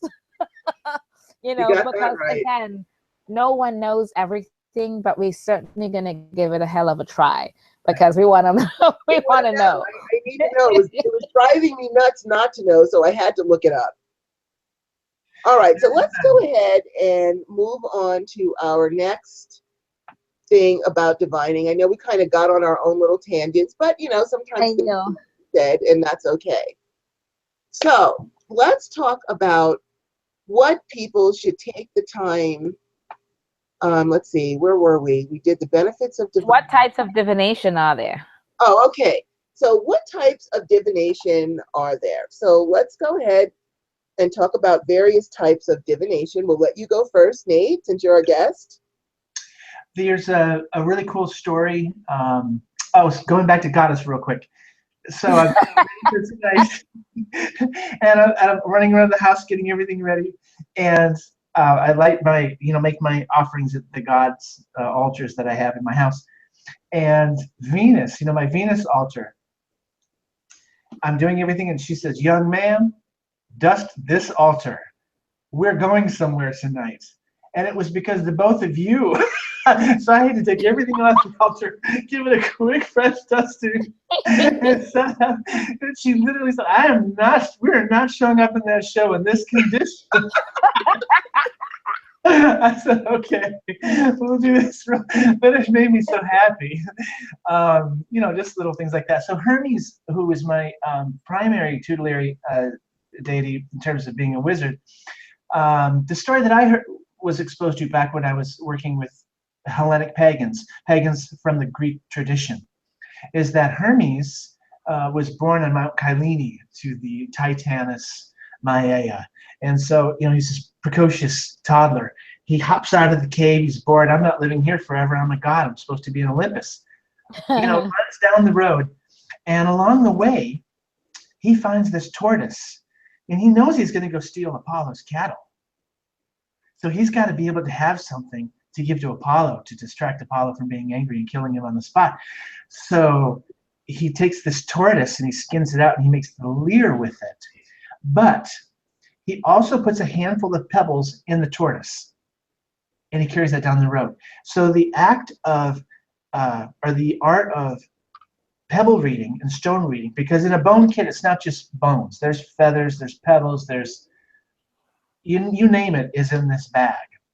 But the person in the chat room talking about dice, very similar to pebbles, that goes way back to Hermes.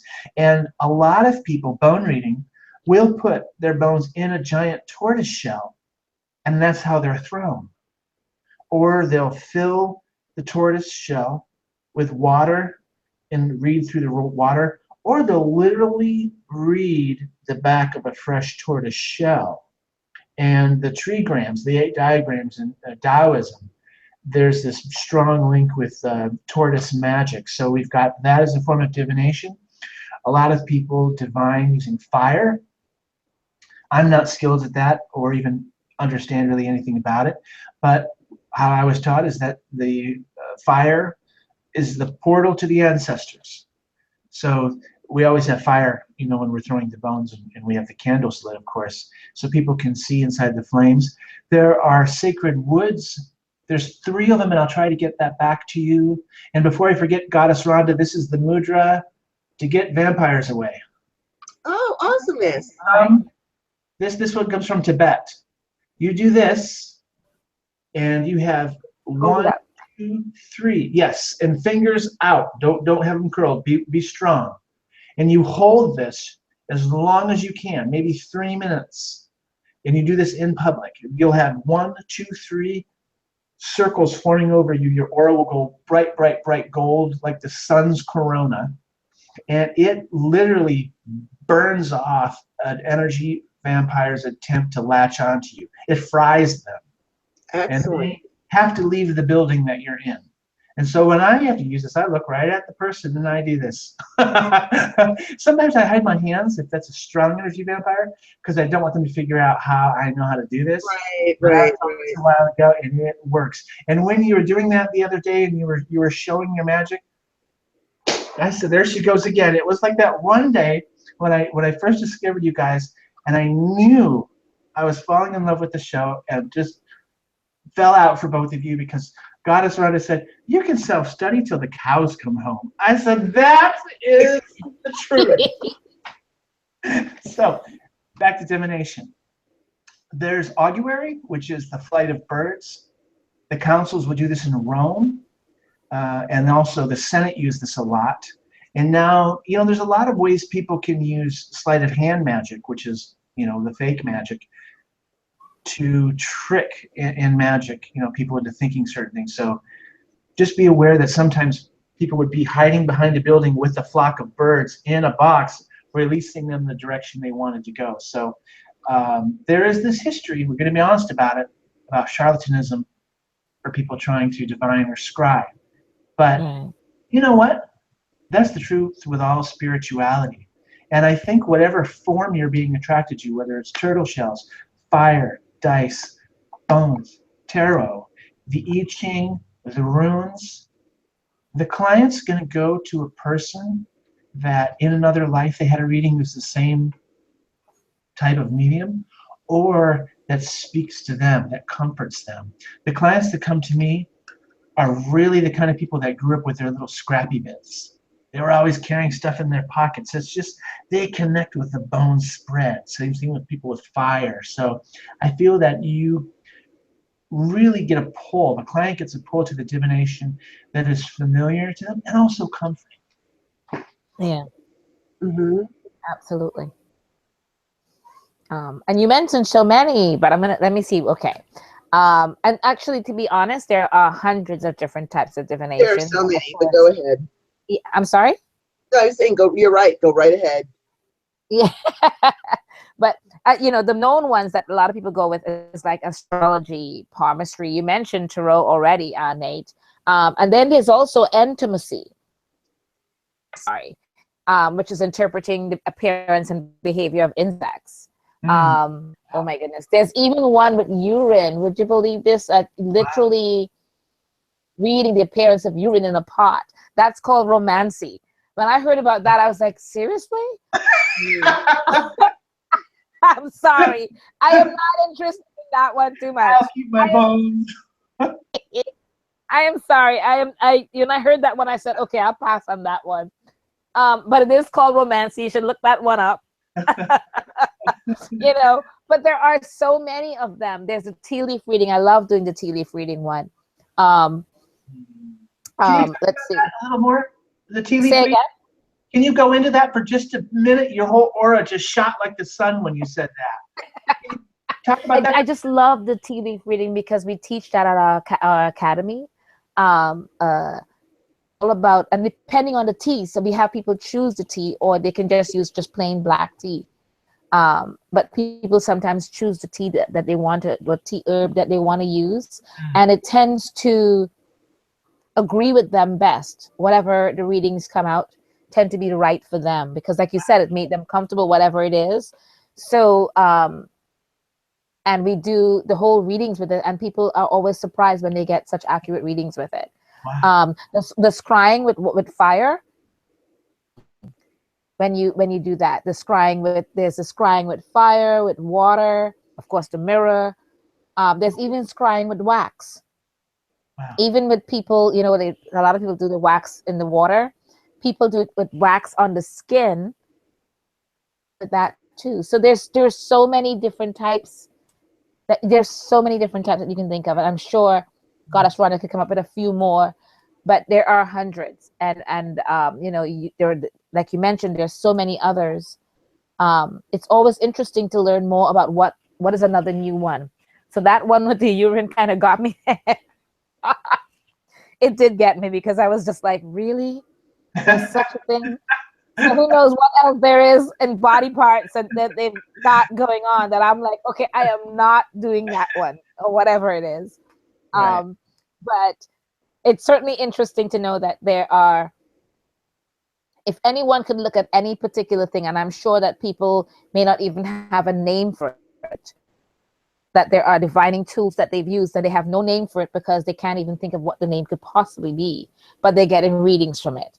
Yeah. So it's kind of like, I don't know what name they will call it, but depending, I would get readings from the dead based on just seeing them and things that they want to tell people.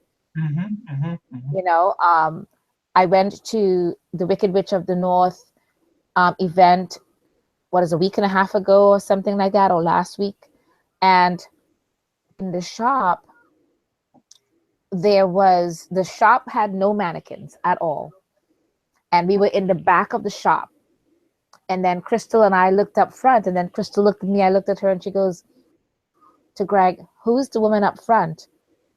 And he goes, "There's no woman up front." And then I looked and I said, "There's no mannequin, but..." And then she and I both described what we were seeing. And the woman looked like if it's you and I right now. You could reach out and touch her and say hi. But she was doing like a peekaboo and whatever it is. And then both of us just started saying, she wants this or she wants that. And he started saying, and Greg started saying, wow, I did not remember that thing was out there or whatever it was. And when we were telling him, and it was just interesting because depending on what people say and feel afraid of with the dead, I have a tendency to say, well, I think they're trying to tell you this. So to me, that's some form of divination as well, because you're getting something from that being or that spirit or that dead, message that somebody else is not seeing or somebody else is not hearing. So again, to me, there are so many different types of divination. So I'd love to hear some of what you've got, Rhonda. I was actually trying to, but it's going to take me a while, but I'll bring it up some more later. Is I have a funny story about tea leaf reading. I don't know if I've said it before, but when I started my business, which I had to because I used to be a mortgage underwriter, and that industry died, and so I had to go back and pull on my own skills because I couldn't find a decent job. And so I had to go back and pull on my own skills and figure out, well, what am I going to do? And, I've been doing readings forever since I was a teenager. And one of the first readings that I ever started with was tea leaf readings. And so now keeping in mind, though, that I hadn't done them in like 30 years, I'd done other stuff, but I'd left the tea leaf readings alone. And I was trying to come up with something that was different than what the other psychics here were doing. So we've got a ton of psychics here in Albuquerque, and everyone does cards. And I said, well, I need to stand out. So I think I'll do tea leaf readings. That's what I'll do. I'll go back and start doing tea leaf readings again. And so I'm the type of person, I just jump in. I will just jump right in. And if I swim, great. If not, I figure someone's going to pull me out and save my ass. So I'll be okay anyway. And so that night I sat there and I looked up all the tea houses in Albuquerque. This is on a Wednesday night. And I sent them emails saying, hi, I'm a tea leaf reader. I was wondering if you would be open to allowing me maybe to come to your shop and have a table and do tea leaf readings, not expecting anyone to write me back right away. Not 15 minutes later, I get an email back from the New Mexico Tea Company saying, we are opening our lounge on Friday. Keep in mind, this was Wednesday. We're opening our lounge on Friday, and we would like for you to come down and do tea leaf readings. But first, you have to come tomorrow and read for my mother so that we know that you're real. Now, I'm having a heart attack. I have not done tea leaves in like 30 years. I don't remember the symbols and things. I'm digging around in my books to find my old books. Like, I got to learn all this tomorrow, and I'm looking up stuff online. I was like, you know what? I am not going to learn all these symbols tomorrow. I'm a psychic. I am going to go with it. Interpret what the symbols are using my own abilities. Right. So I went down there and I read for his mother. She said, you did a great job. Okay, here's what we want you to do. We want you to come on Friday, and you're going to walk around the lounge and ask people if they would like to have a tea leaf reading, and then bring them upstairs. We have a private room upstairs, that you can, like a loft, and you can do the reading up there. And I was like, okay, I can handle that. And I was nervous because this was my first debut as a public and professional psychic out there. And so, or at least here in Albuquerque. So I go down to the New Mexico Tea Company, and I go into the lounge, and I find the mom. And I was like, okay, would you like me to walk around and ask people if they want to do a tea leaf reading? And she goes, oh, no, we already told them you were coming. They're up there. I look up, and there's like 50 faces looking down at me. I cannot breathe, but I walked up those stairs like I was the most badass teacher there was. But inside, my heart was like going like 1,000 miles a minute. Yes. But I walked up there, I smiled, and there was no privacy. It was one big room, and everyone's listening, everyone's staring at me. And I said, okay, I'm just going to focus on the person in front of me. Community. Huh? You had community. I had community. I had community. So I was supposed to only be there for 2 hours. I was there for 4.5 hours doing back-to-back tea leaf read. That was my trial by fire. Yes. And everyone said, oh, you did such a great job. I got clients from it. They invited me back there. I could set up my table there. And I said, that actually was a defining moment for me in my business, because I said, if I can do that, there's nothing that I cannot do. And then I went like really more forward with what I was doing.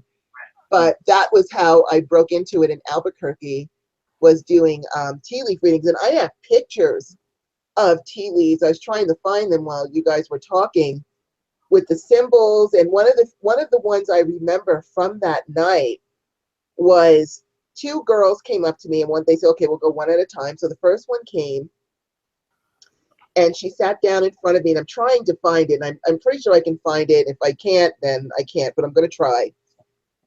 And in it, you can see clearly, literally, witches with hats and flying on broomsticks around this woman. And I said, you know what? You have a friend who is not your friend. And I said, you know, I didn't know, of course, who it was, but I said, I want you to be very careful because she wants what you have.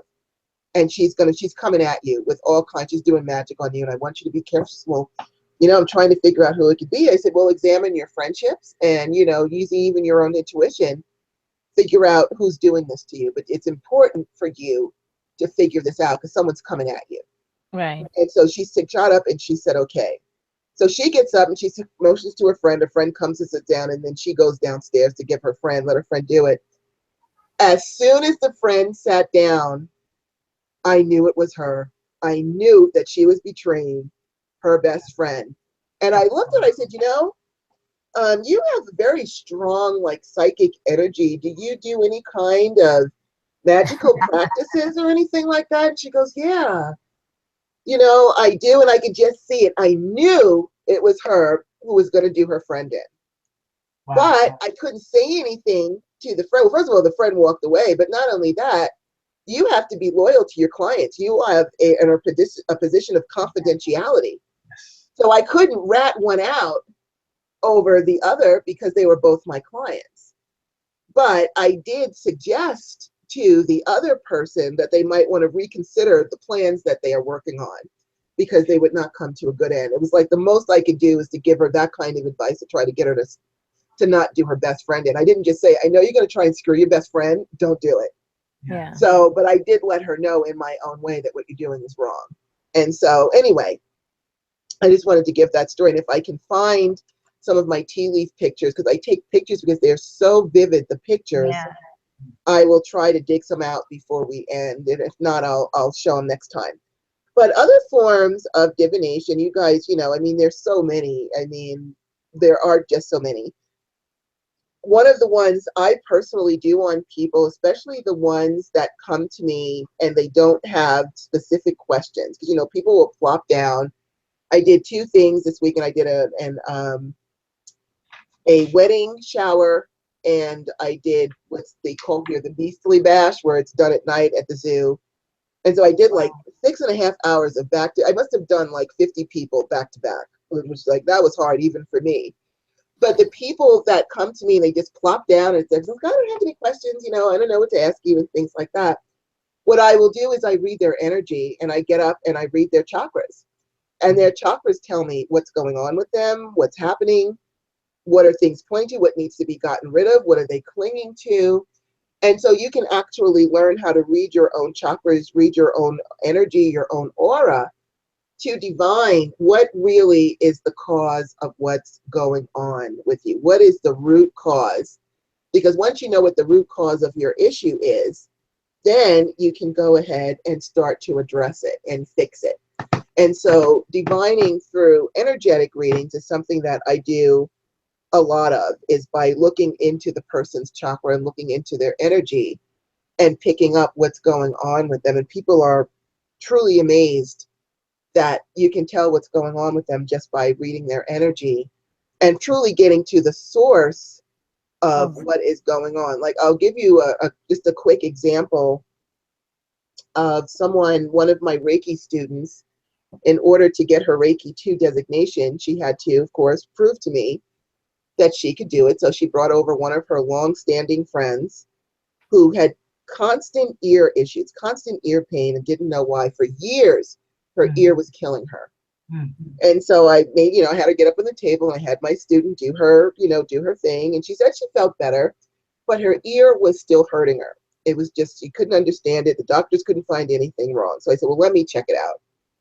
So I went and I put my hand over her ear to look inside of it to see what is going on. And the symbols that I get may not make any sense to me, but they do make sense to the people that I'm doing this for. And what I saw was an engagement ring, and this pulled it out of her ear, symbolically, and said, listen, I know how this sounds, but you had an engagement ring in your ear. Does that mean anything to you? And she said, yes, it does. What happened was she was going to get married. This was a long time ago, I mean, like 10, 12 years ago. She was getting married to this guy who called her up before the wedding, called her and said, I'm sorry, I've decided to marry somebody else. Click. Oh, And that trauma wow. stayed inside of her ear. Wow. You know, Oh, wow. trauma and emotional issues will take root in different areas of the body. Right, right. And when Wow. you scan the body, you can say, okay, there's something here or there's something wrong here. And she had never gotten over it that he did that to her. And she'd never been able to have even a decent relationship since because of trust issues and her ear hurting. Well, after that, her ear stopped hurting. And I'm happy to say she's in a very happy, serious relationship. Because once you let people know what the problem is, they can say, oh, that's it. And then they can get over it and say, oh, well, you know, that was 12 years ago. I didn't know I was still, you know, that pissed off, that energy. I had another client that was on my table. And as I had my hands over her heart chakra, a horse's head, like, put its head right out, popped right out of her, startled me half to death. And so I pulled this giant horse out of her heart chakra. When I was done with her, she had other things going on, but the horse thing was like really perplexing to me. And I said to her, look, I know how this sounds, but you had a horse in your heart chakra. Does that mean anything to you? And she said, yes, it does. When she was a child, her parents forced her to take horseback riding lessons. They wanted her to be one of those jumpers or whatever the horseback people do. And she was petrified of horses, and they did not care. And they made her get up on that horse, even though she was terrified, over and over and over, and she never forgave them for that. Wow. And there it sat in the symbol of a horse. Wow. So you can do divining through body energy, scanning, figure out what's going on, get the symbolism. It might sound insane to you, but I guarantee you, your client that you're working on is going to know exactly what that means. I've never had one say to me, I don't know what that means. They always know. And we do hold emotional traumas in different areas of our body. That's And true. so, you know, letting people know what's going on with them and why they've been feeling a certain way for however long, and why the doctors can't tell her why her ear hurts or why she feels heaviness on her chest. It is because of old energetic debris and traumas that we have not let go of and may not realize are still there. So that's one of the things I teach people, is how to read their own energy and read their own chakras so that they know what the heck is going on and how to fix it. So, you know, we've already talked about looking into water, reading smoke. I personally like clouds. Clouds have formed many pictures, and you can ask the question and look up at the clouds, and I guarantee you will see a symbol or a picture that is going to answer your question. I especially love when I'm flying in planes. I try to make sure I get a window seat so I can spend the whole time communing with the element of air, which is all, you know, you're finally up there with air and you can commune, and the clouds tell me stories and things like that. So I like using clouds. Trying to think of things that are different than other things. We do clouds, looking at candles. We've already talked about fire divination. I mean, you can pretty much use anything if you really put your mind to it. Now, I like to collect balls. I know how that sounds. That didn't sound good. I like to collect crystal balls. That didn't come out right. You know what it was? You know what it was, right? Like you said, I like to collect balls. As you said the word balls at the end there, you went kind of devilish. So you knew what you were saying there. Don't even go. You went from crystal balls to the words came out my lip. It was too late to let it out, but it was all good. And so I have like I collect different kinds of balls that I look into. That just still doesn't sound good. My amethyst one, selenite, round namite, objects. round. How that's it. I collect spheres. That's it. Spheres. Spheres. There you go. Different kinds of spheres that I like to gaze into, to get information from. And so we talked about tea leaves. I think we've pretty much talked about everything that I can think of. Some people use numerology. there's just, I made a list here somewhere. Let me look at my list and see if there's anything Anybody I want, left off. I don't think I did. you can even scry or do divination with sigils. I mean, you can do it with so Yeah, many things. It's amazing, you sigils, know, that coffee grounds, eggs, yeah, dreams, yeah, there you go. pendulums, And you I know, was all not kinds of kidding. things. I was not kidding about people reading the wax on candle wax on a person's body, because a Mhm. lot of people who are into the different lifestyles, you know, BDSM or whatever else, you'd be surprised all the things that they do that they can scry with, Mhm. that they use also as their tools in a sexual manner, but they can use it for scrying. That's So you really know, interesting. it's just so many interesting things that it's just like when you start getting the messages, like Nate said, wherever it comes from, it's coming and it's there. So obviously there are all these means that we can't even think of off the bat, but they're there, you know, and they're all means that you can utilize. And for whatever means that it happened at a particular time, then that's what you're getting. That those are the stories you're getting. And usually you're kind of pretty accurate. Absolutely. You know, there's just no limits to what you can do. And hopefully, you know, in listening to the show, maybe we've opened up some ideas for you or things that maybe you feel drawn to that you can check out and try for yourself. Because it really is, at least in my opinion, and I'm sure in Goddess Star and Old School Nate's opinion as well, doing divination really is a part of our magical life. It really is. You know, I make sure that first of all, I don't have a lot of time to waste. My time is very limited. Precious. So if I want to, you know, decide if something is a good path for me to take, I'll divine on that. So, and if it says don't waste your time, then I was like, okay, great, thanks for letting me know. That's time that I don't have to waste. You know, if I'm deciding if I want to go down this path or I want to try something out, what's the outcome to me? Is it good for me or is it not good to me? Then if it's not good for me, then I'm not going to be bothered with doing it. You know, I think the biggest thing with when you're doing it for yourself is you must be prepared to accept the answer. You can't say, oh, well, you know, maybe, because I used to do this. I can admit it. I used to do cards and say, oh, wait, maybe you misunderstood me. You didn't give me the answer I wanted. Let me rephrase the question, you know, and then finally I was like, Rhonda, please. And I said, yeah, I always say to myself, whatever the answer is, you know, It universe, is. I will accept it. Just tell me the truth and I will accept it and I will work with it. Good or bad or indifferent, I will do it. And so I think if you do that and you open yourself up to accepting what is said, and then you work with that message on either how to mitigate or how to fix or how to go with it to expand on it even more. If you get good news, and how can you really take advantage of it? If you're looking for a job, you know, I get a lot of people that'll say, oh, I've been looking for a job for 6 months and I can't find the job. Well, to me, that's telling me Davey is saying you're looking for the wrong kind of job. So let's divine on what kind of job you're supposed to be looking for. What is it that was appointed to you? What was your calling that you did not do, so that we can get you going in the right direction, and that can lead to what school should they go to or what state should they move to. You know, it's just such an empowering thing to do that I really do think it should be a part of your regular practice as a magical worker. I'm not saying it has to be. You do your thing, and if you don't want to do it or you want other people to do it for you, you'd rather not know, no judgment here. This is just my opinion that I feel it should be a part of all of us magical persons' practices. What do you guys think about that as our closing issue to talk I think it's absolutely right. The thing about it is that I do have to say with some people, I have seen some people that no matter what, they have the most amazing outcomes, and it's always similar to what they really want to happen.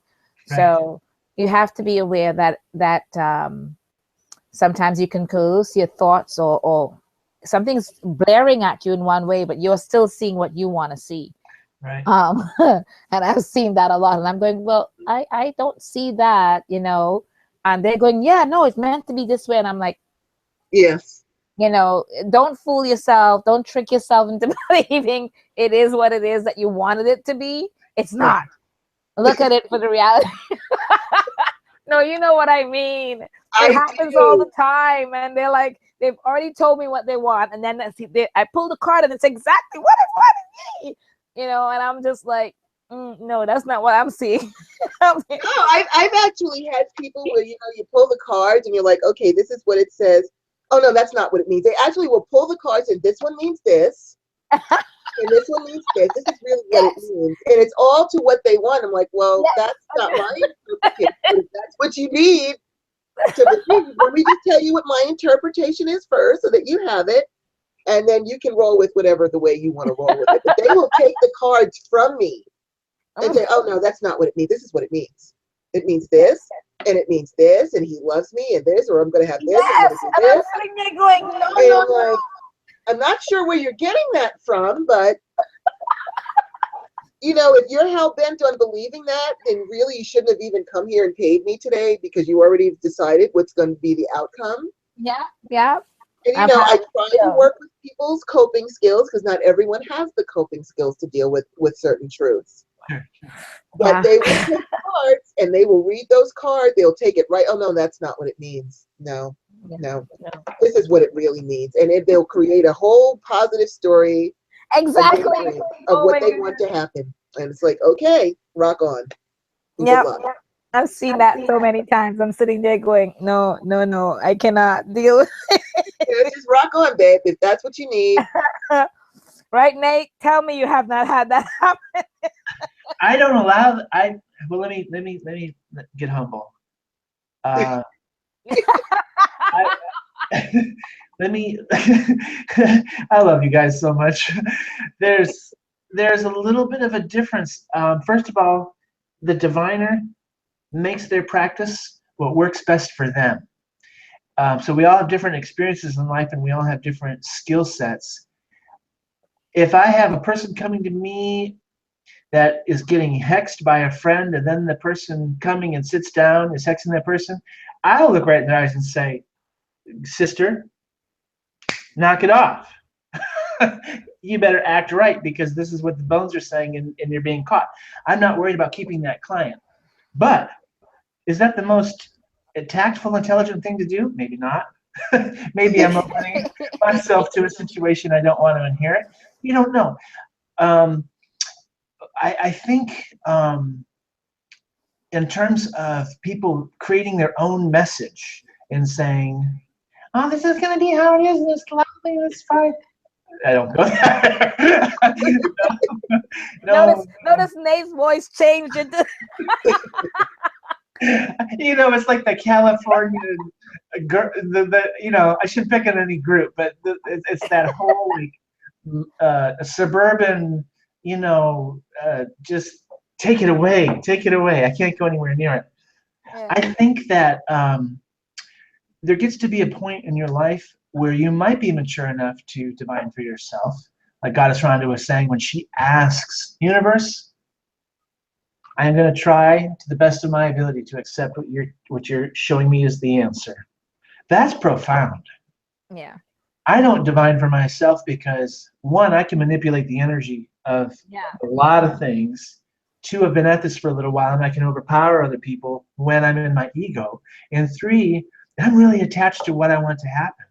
So even if I'm trying to be humble and even if I'm trying to do the right thing and not manipulate energy, my manifesting power, my willpower, my charisma, whatever, that could get in the way. So I prefer to have other people divine for me, and I always follow spirit as to who should divine for me, because that's going to be a person that can hold it down and say, no, that's not what's being said here. You're not listening to me. Listen to me. Listen to the ancestors, gods. And I need to be kind of a little bit put in my place when I'm the client, because my personality type is balls to the wall, let's get it done. So I need that kind of a diviner for me. But I also want to say something else. There seems to be, from ancient history, a tendency for women to divine more than men. And I think that's totally 100% natural, because women are more in touch with life through their body from beginning to end. I mean, men don't bring another body into this world and gestate it. So there's things that men don't hear in their cells that women can hear as a result of being a mother. That's just wizardry. That's just the way it is. Women have a an innate ability to gestate things and also to give a message in a nurturing way. So Rhonda's tact at handling both of those clients was exactly the right thing to do in that situation with both of those ladies. Maybe me coming in there and charging and saying, oh no, and putting my ego in there, it may have totally gotten in the way of what Spirit was trying to do, even if it may have been what I thought would have been the right thing. So again, that's what I rely on the bone kit for. The bones are going to say what they're going to say. I don't add to that. And if the client says, oh, well, da, da, da, da, da, da, da, I say, here it is. this, all these pages over the years is what these bones mean. And I have to write them out because I can't remember them anymore. There's too many of them. Right, right. And Spirit said this and this and this and this. So that's a great comfort to someone. So be a steward of your divination system. When you ladies were talking about the tea reading, oh, my body just said yes. So if I'm ever in a place where there's a convention and we're all together, I hope it's a time when I need a divination, because I'm going to ask one of y'all, oh, let's do this tea reading thing, because that's You got it. feels really good. One, because I'm not going to be able to jump in the way and try to read it, because I don't know what that looks like. And two, it's a very comforting thing to me. If I sit down with someone who's throwing the bones, I know I'm going to the woodshed. I mean, maybe not all the time, but I know the messages tend to be very architectural, practical. Let's get it done. So I just honor the both of you for being able to talk about divination in a way that respects divination. All right, thank you. Awesome. Thank you. That's awesome. And you know, your way works for you and ours work for us. And maybe you're right. Maybe we are a little bit more tactful, but we still kind of trying to tell them, okay, this is not what we see. If you feel better this way, pat. You know, and we kind of going, okay, when you're ready, let me know. Yeah, when you're ready, because people do have coping skills, and if they're I don't want to cause anyone to have a nervous breakdown because they can't. That's true. That is always my issue, that I'm going, okay, I'm looking at the person going, I don't think they're ready to listen to what's being said. Yeah. You know, and I kind of go, okay, you know, whenever you're ready to kind of go over this part, we will do that, okay? No, because if you try, you know what? Well, I tried once to get someone to listen to me. This woman, I thought she was going to hit me. Well, she came to me and she's like, oh, do you know about soulmates and things like that? And, one thing you don't want to ask Goddess Rhonda is about soulmates. Because everyone thinks that because Oprah said soulmates is cotton candy and unicorns. It is not. No. It is trauma for your mama conflicted relationships. But anyway, she says, I've been to all these other psychics and they've told me that this guy is my soulmate and blah, blah, blah. And I looked at the cards and I'm like, I'm sorry, but he's not going to be in your life very long. He's here because he needs something from you. If anything, he's a spiritual assignment. He is not a soulmate. This woman stood over me like this and said, do you know how many psychics have told me that he's my soulmate? You're the only one that didn't tell me that. And blah, blah, blah, blah, blah. It's like, okay, you know what? Maybe it's time for you to go. It's, don't give me your money. I don't want your money. All I can do is tell you what I said. Well, you're wrong. Okay. I'm wrong. Totally wrong. Rock on with that. And I did say to her, though, I said, the fact that you have seen so many psychics and they've all told you the same thing and you still felt drawn to come to see me lets you know that inwardly something is wrong with that advice that they gave you. Yes. Otherwise, you would have accepted it and rocked on with it.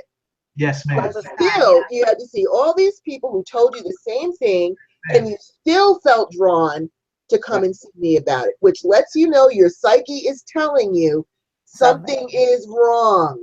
Yeah. And I just want you to think about it, and that's it. And she slammed out the door, and I never saw her again, which is fine. I never want to see her again because she's nuts.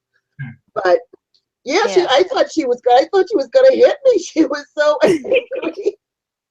No, because I remember one of my first few times when I started doing readings, tarot readings for people.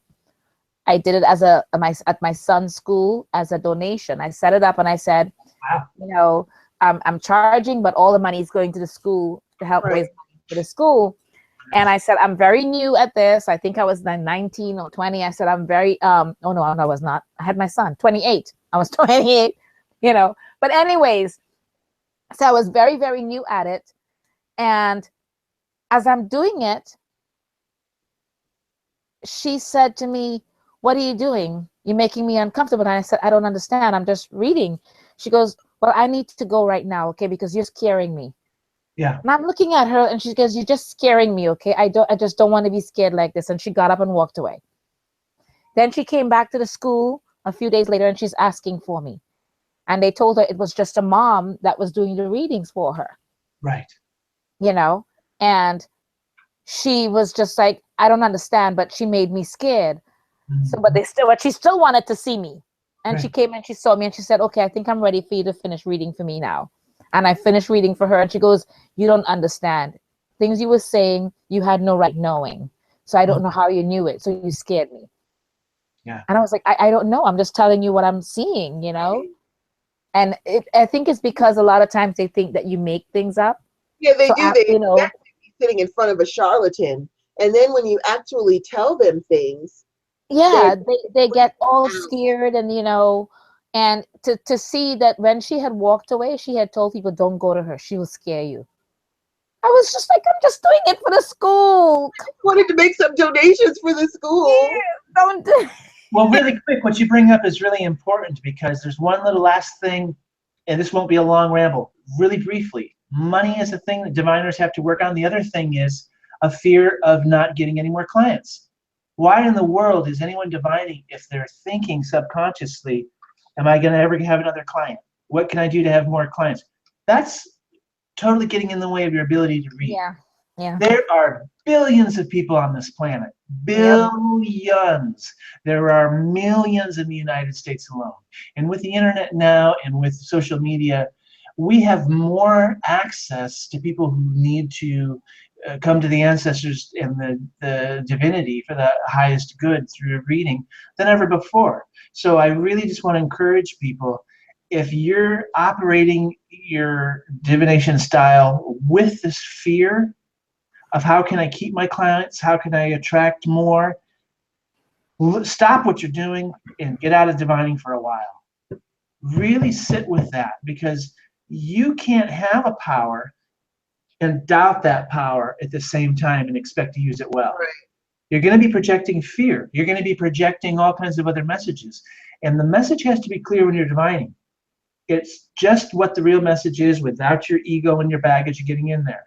Yeah. So if you've got to go to the ancestors, the deities, and say, why am I so afraid of never having people? Is it because I need to be validated and I'm afraid of never being validated? Is it because, what is this about? Those kinds of turning points in your life are 10 times more valuable than having 100 clients in a row, because you're going to get something that you're not going to be able to get elsewise. So really put it to your spiritual team when that fear comes up. Okay, guys, you're giving them the messages, but I'm the one in the car in the driver's seat, and you're on my GPS. Help me out with this. I really want this worked on. Diviners need to take their challenges to spirit directly and not think, oh, no one else probably has this problem. I'm probably the odd duck who doesn't have confidence. No. We all go through this. They went through this when they were diviners living here on this earth. Get it done. Yeah. All right. All right. Well, with that said, we really got on a Way roll. past our time, I know. Yes. Now you know, Nate, how it goes past and we don't know how it happens. Now you know on the other end, and you're wondering, wow, how did it get to be so late? Okay. I love it. So with all of that said, we are hoping that all of you out there are going to now pick a form if you're not doing it already. Just do some fun, have some discovery on your own, play around with things, do the things that resonate to you, but take advantage of having the power of taking control of your life, and just try maybe think of making it as a part of your regular spiritual practice.